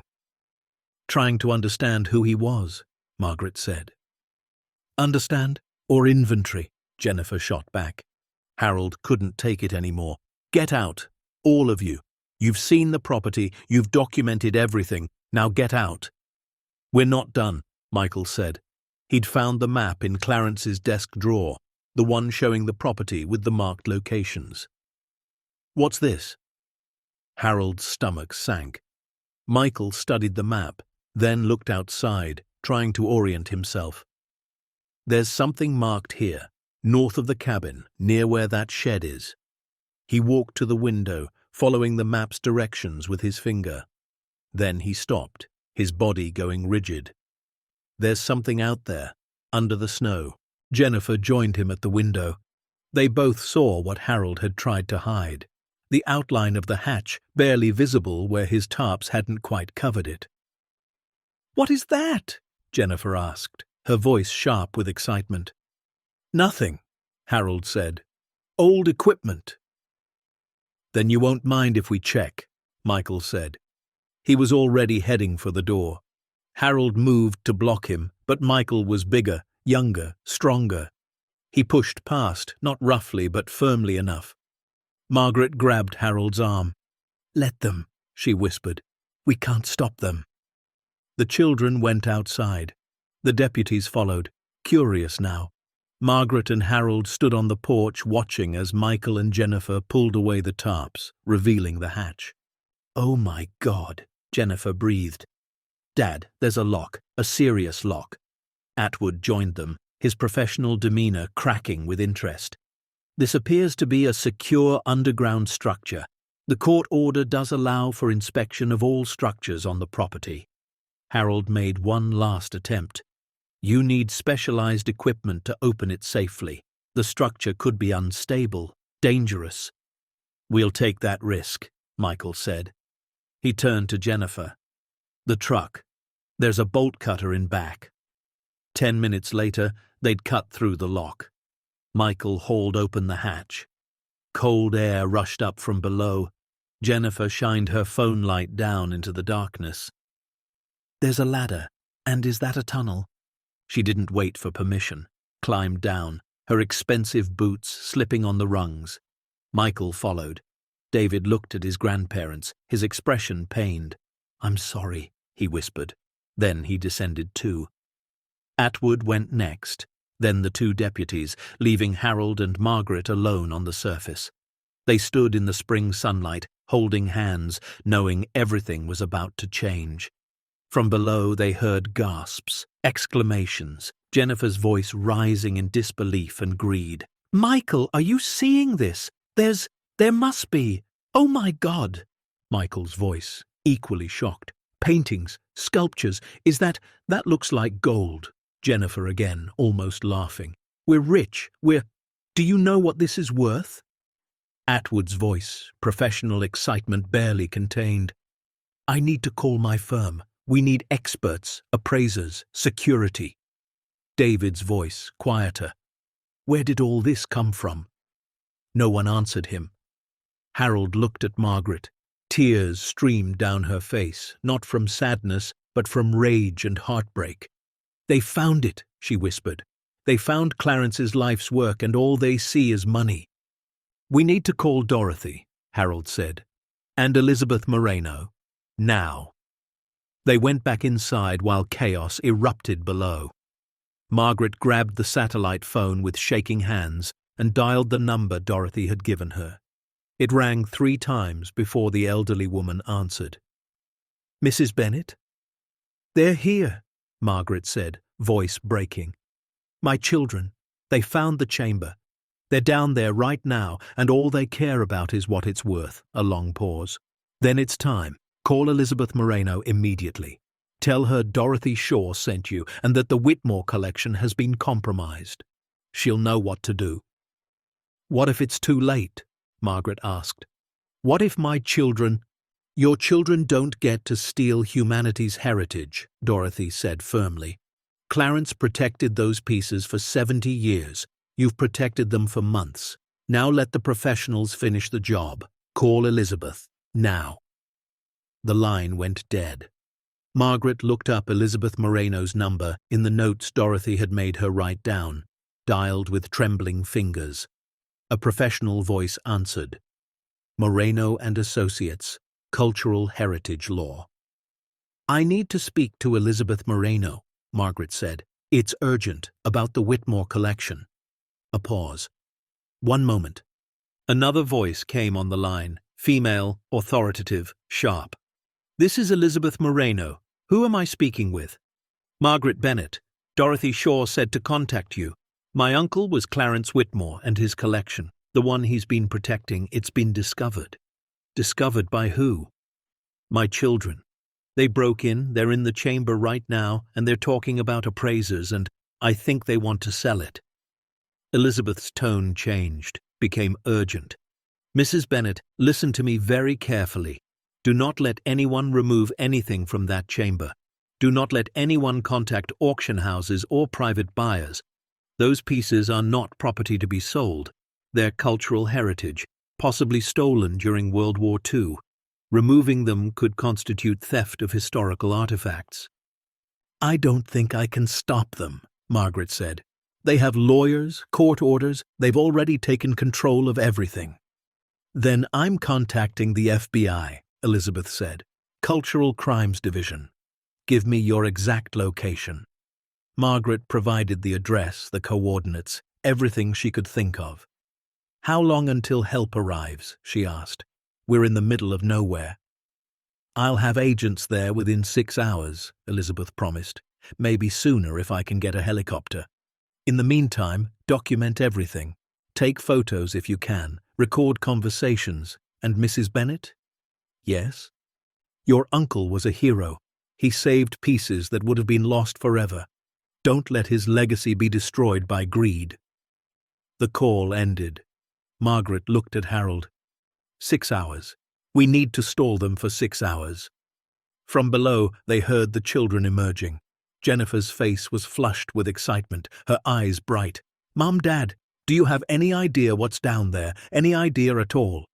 Yes, Margaret said quietly. I know exactly what's down there and what it means. It means we're set for life, Michael said, practically bouncing. There's got to be $50, $60 million worth of stuff down there. Maybe more. 275 million, Harold corrected, according to your Uncle Clarence's last valuation. The clearing went silent. Jennifer's mouth fell open. 200, you knew? You knew this whole time and didn't tell us? It's not ours to tell, Margaret said. Those pieces were stolen during the war. Clarence protected them because the system for returning them was broken. They belong to museums, countries, families. Like hell they do, Michael said. They were on our property, hidden by our relative, which makes them ours. That's not how cultural heritage law works, Harold said. Atwood stepped forward. Actually, there's significant legal precedent supporting my client's claim. Found property, particularly on private land, generally belongs to the landowner. Not when that property was stolen, Margaret said. Not when it represents humanity's collective history. Jennifer's expression hardened. Mum, I don't care about humanity's collective anything. I care about my family finally getting what we deserve after years of struggle. Struggle, Harold's voice rose. You stole our home, our savings, abandoned us to rot in a facility. Don't talk to me about struggle. We did what was necessary, Jennifer shot back. And now we're doing it again.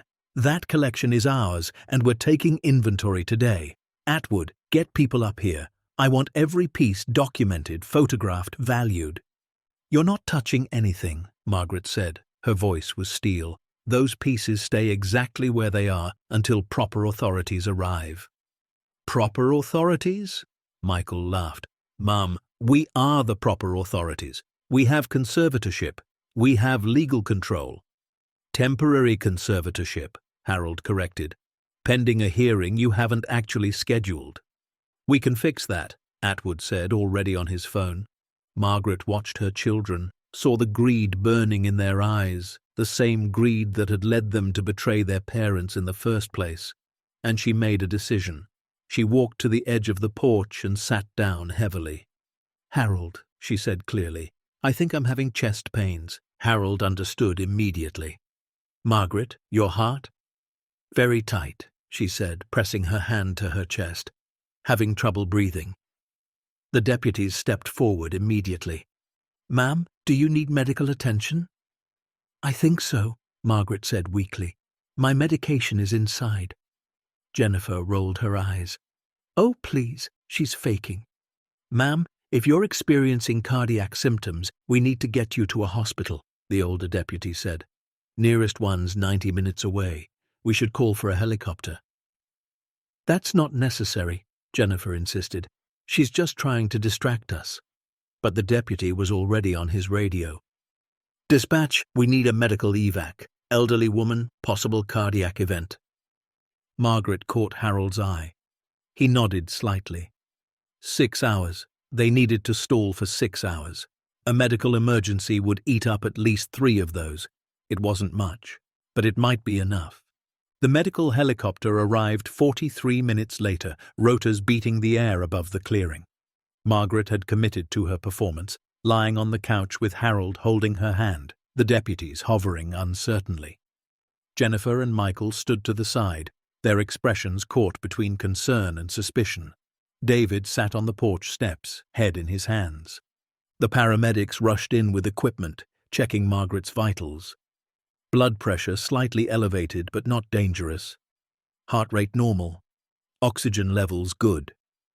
Ma'am, Your numbers look stable, the lead paramedic said.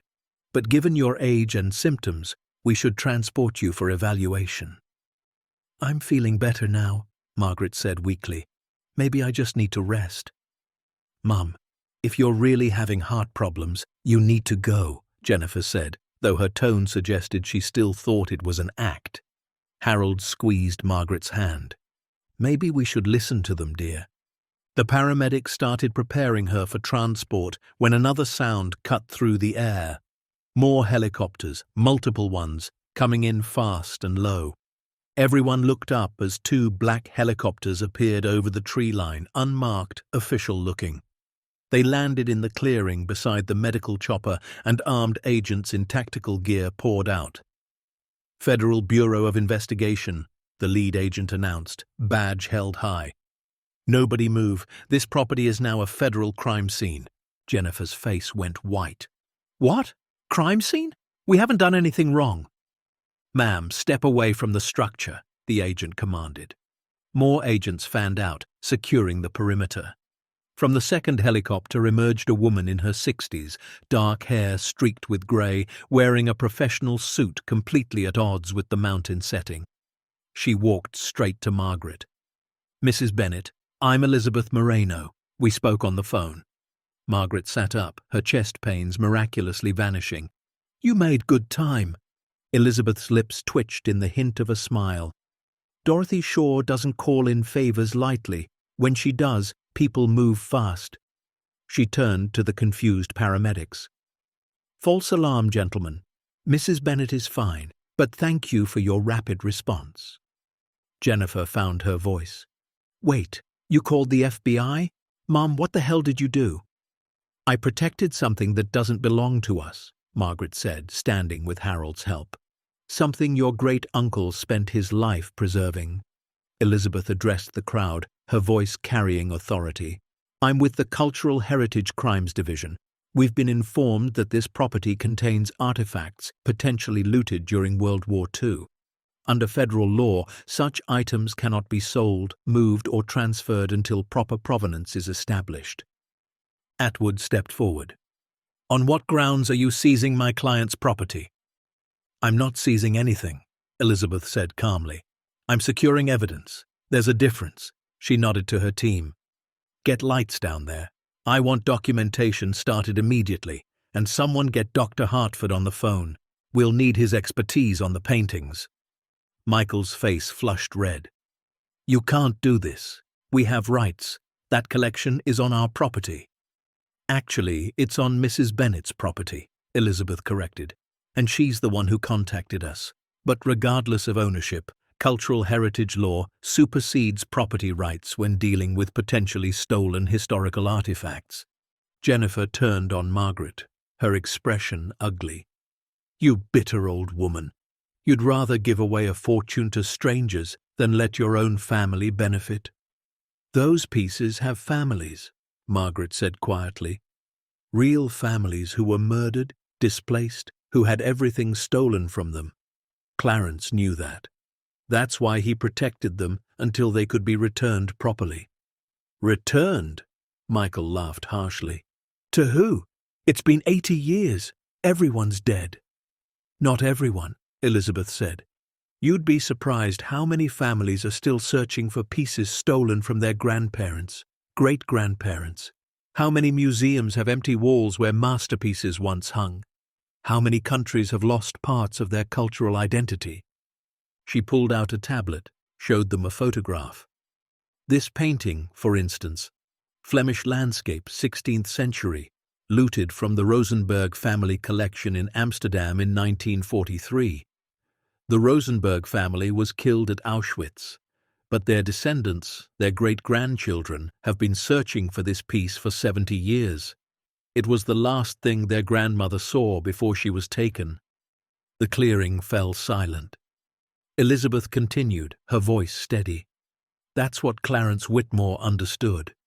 These aren't just valuable objects. They're memories. They're proof that families existed, that cultures survived, that beauty endured despite humanity's worst impulses. David looked up from the porch steps, tears on his face. Grandma, I didn't know. I didn't understand.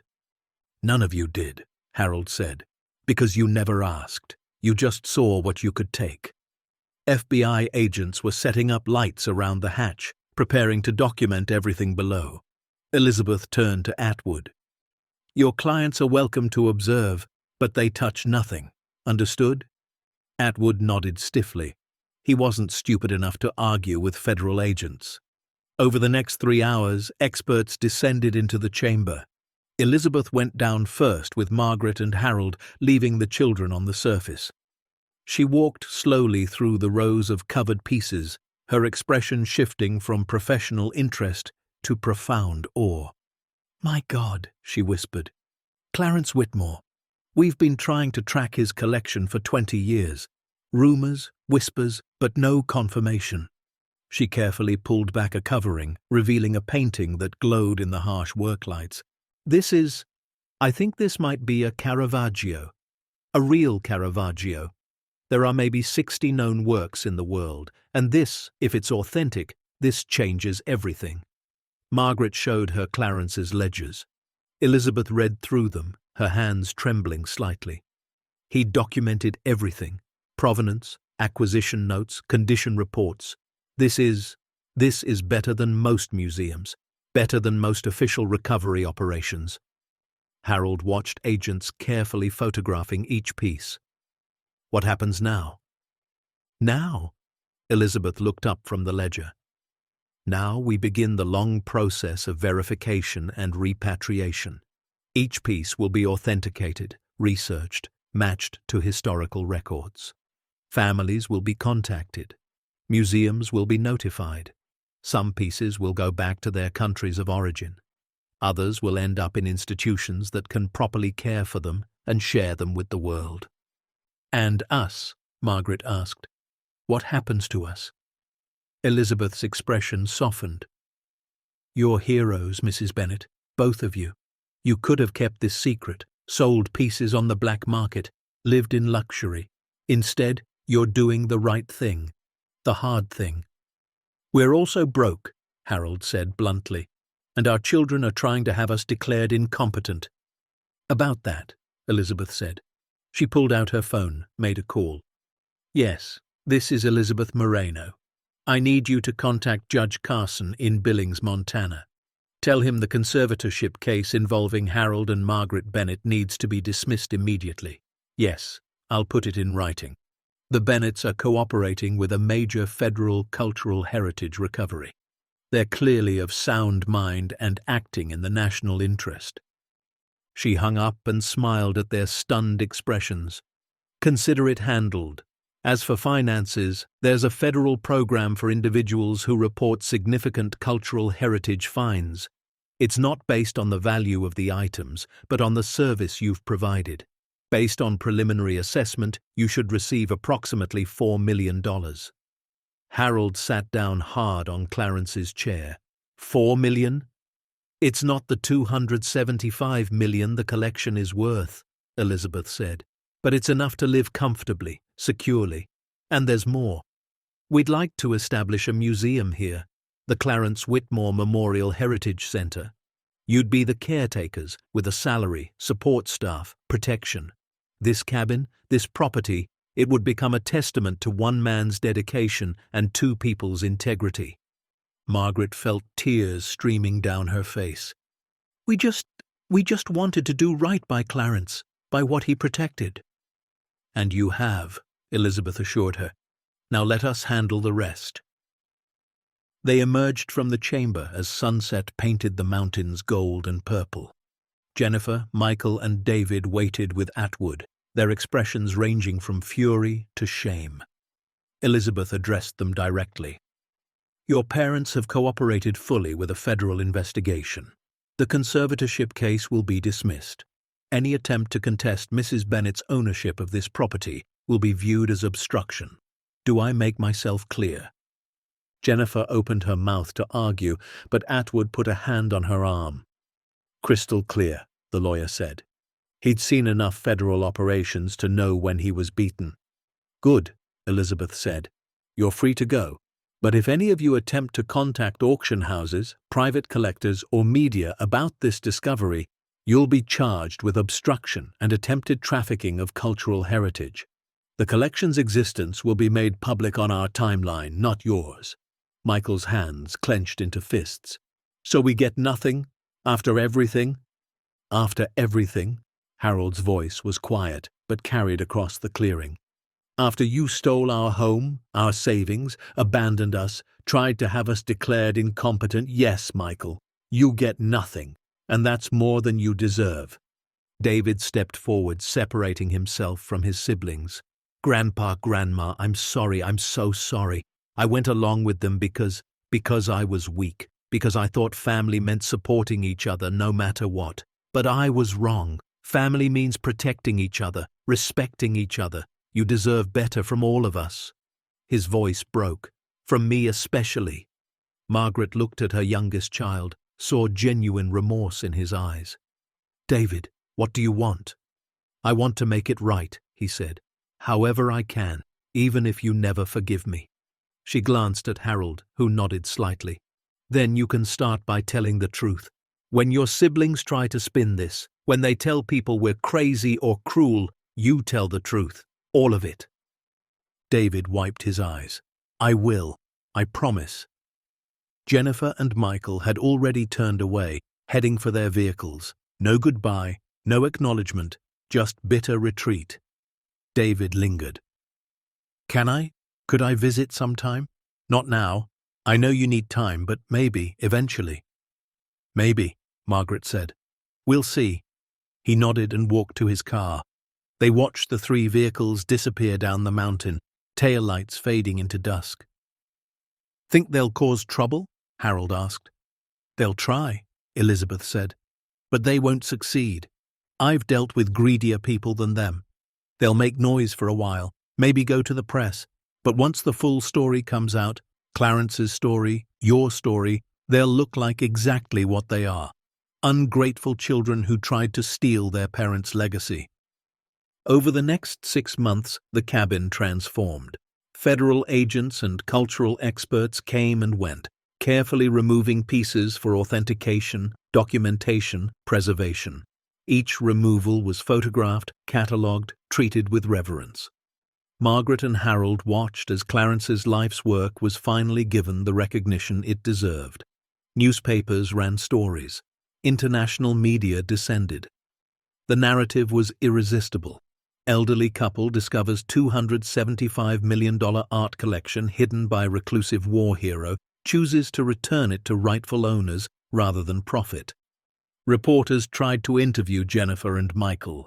They made attempts to paint themselves as victims, as children concerned about their parents' welfare. But David kept his promise. He told the truth in a long interview with a major newspaper. Detailed the theft, the abandonment, the greed. His siblings never forgave him.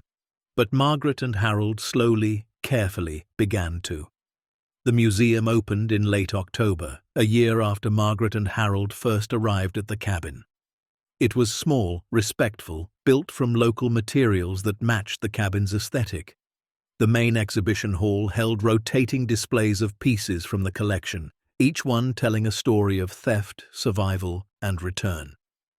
The opening ceremony drew dignitaries from around the world, ambassadors from France, Poland, Italy, Austria, Germany, representatives from museums that had recovered pieces, and families, descendants of the original owners, who came to see what had been saved. An elderly woman from Amsterdam stood in front of the Flemish landscape Elizabeth had mentioned, tears streaming down her face. "My great-grandmother saw this every morning," she whispered to Margaret. "It hung in her dining room. The Nazis took it the same day they took her. I never believed I'd see it." "It's going back to Amsterdam," Margaret told her gently. "To the Rijksmuseum, so others can see it too. So your great-grandmother's memory is honored." The woman took Margaret's hands. "Thank you. Thank you for not selling it, for not keeping it hidden. Thank you for caring about strangers you'll never meet." That night, after all the guests had gone, Margaret and Harold sat on the cabin porch. The museum lights were off, the mountains silent under a sky full of stars. "We did it," Harold said. "We actually did it." Margaret leaned against his shoulder. "Clarence did it. We just finished what he started." "No," Harold corrected gently. "We did more than that. We chose to honor it. We could have sold out, taken the money, lived easy. We chose hard instead.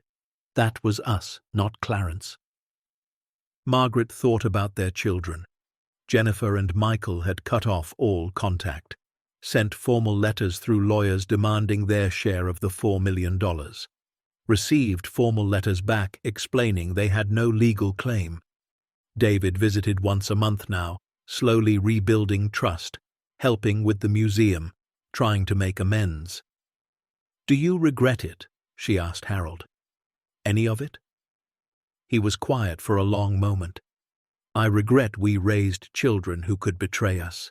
I regret we didn't see it coming, didn't set better boundaries when they were young. But regret what we did here? Never. This matters. This is something bigger than us." The museum brought tourists to the area. The tiny town of Fremont started growing. New businesses opened, a proper hotel, restaurants, a gas station that actually had premium fuel. Frank became the museum's head of operations, finally giving up his handyman work. He hired local people, trained them, gave them purpose. "You changed this whole region," he told Margaret one afternoon. "Gave people hope, gave them pride." "Clarence did that," Margaret insisted. But Frank shook his head. "Clarence hid it away. You shared it. There's a difference." 2 years after the museum opened, Dorothy Shaw came to visit. She was 95 now, frail but still sharp-eyed. Margaret and Harold gave her a private tour, showed her what Clarence had accomplished, what they'd preserved. Dorothy stood in front of a sculpture Clarence had recovered in 1947, ran her fingers gently across the bronze. "He would be so proud of you," she said softly. "He chose well." "Did you love him?" Margaret asked gently. Dorothy smiled, eyes distant with memory. "Very much, but he loved this more. His mission, his purpose. I understood that. I supported it. We had 30 years together, stolen moments between his isolation and my work. It wasn't conventional, but it was real." "Why didn't you ever tell anyone?" Harold asked. "Because his secret had to be absolute," Dorothy said. "One person knowing was risk enough. 2 was acceptable. But more?" She shook her head. "The world wasn't ready. People would have seen profit, not preservation. Clarence knew that. I knew it too." She looked at Margaret. "But times change. You changed them. By choosing integrity over wealth, you proved the world might finally be ready to care about the right things." Dorothy passed away 3 months later, peacefully in her sleep. Her will left everything to the museum, including her own collection of documents, photographs, and memories from the Monuments Men program. Margaret and Harold added a Dorothy Shaw wing, honoring the woman who'd loved from the shadows and supported a mission bigger than herself. On the 5th anniversary of their arrival at the cabin, Margaret woke to Harold gone from bed. She found him on the porch, watching the sunrise paint the mountains pink and gold. "Couldn't sleep?" she asked, wrapping a blanket around both their shoulders. "Was thinking about what we've built," he said. 5 years ago we were in that facility, forgotten, waiting to die. Look at us now." Margaret looked around. The cabin they'd restored, the museum that drew thousands of visitors each year, the legacy they'd protected and shared, the life they'd built from nothing but integrity and stubbornness. "We're 83 and 78 years old," she said. "We should be retired, relaxing, taking it easy." Harold laughed. "We tried that. They put us in a home and stole everything. So instead we run a museum in the Wyoming mountains," Margaret said. "Seems reasonable." They sat in comfortable silence as the sun climbed higher. Margaret thought about her children, Jennifer and Michael, still bitter, still angry, still trying to find legal angles to claim what was never theirs. and David, slowly, painfully becoming someone she could respect again. He'd apologized repeatedly, made amends where he could, volunteered at the museum, tried to rebuild what he'd helped destroy.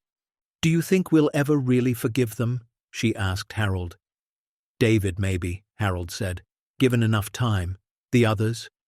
He shook his head. "I don't know if I have that much forgiveness in me, and I don't know if they deserve it." Margaret understood.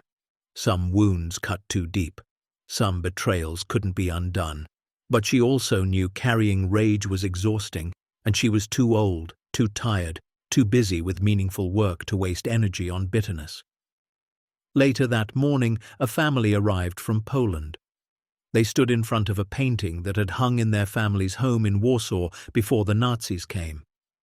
The grandmother wept, recognizing it from photographs, from stories passed down.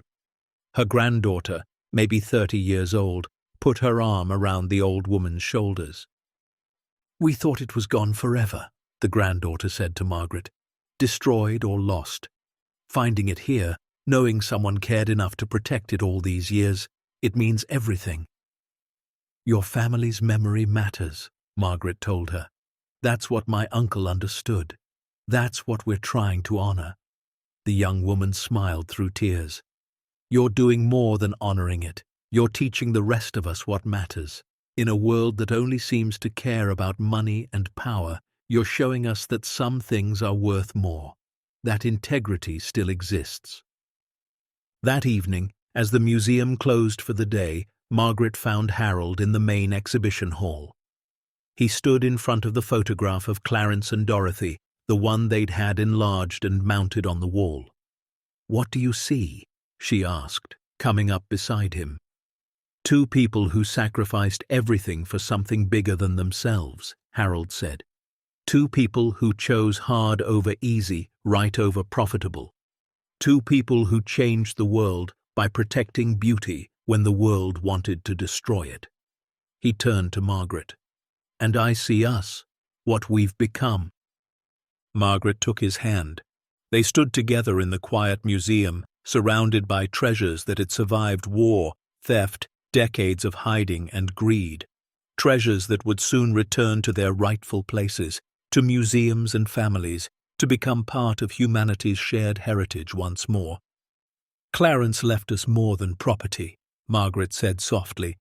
"He left us purpose." "And we honored it," Harold said. "Not perfectly, but honestly. That's all anyone can do. Anyone can choose integrity over wealth if they're brave enough to believe some things matter more than money." As the Wyoming sun set behind the mountains, casting long shadows across the Clarence Whitmore Memorial Heritage Center, Margaret and Harold Bennett didn't just stand as caretakers of priceless art. They stood as proof that betrayal doesn't have to break you, that age doesn't mean irrelevance, and that sometimes the greatest inheritance isn't what we're given, but what we choose to protect for others. Because for them and for every forgotten treasure they helped return home, the story was never about endings. It was about making sure beauty, memory, and truth survived long enough to matter again. The end. Up next, 2 more powerful stories are waiting for you. Click to keep discovering, and don't forget to hit subscribe if you believe the truth deserves a voice.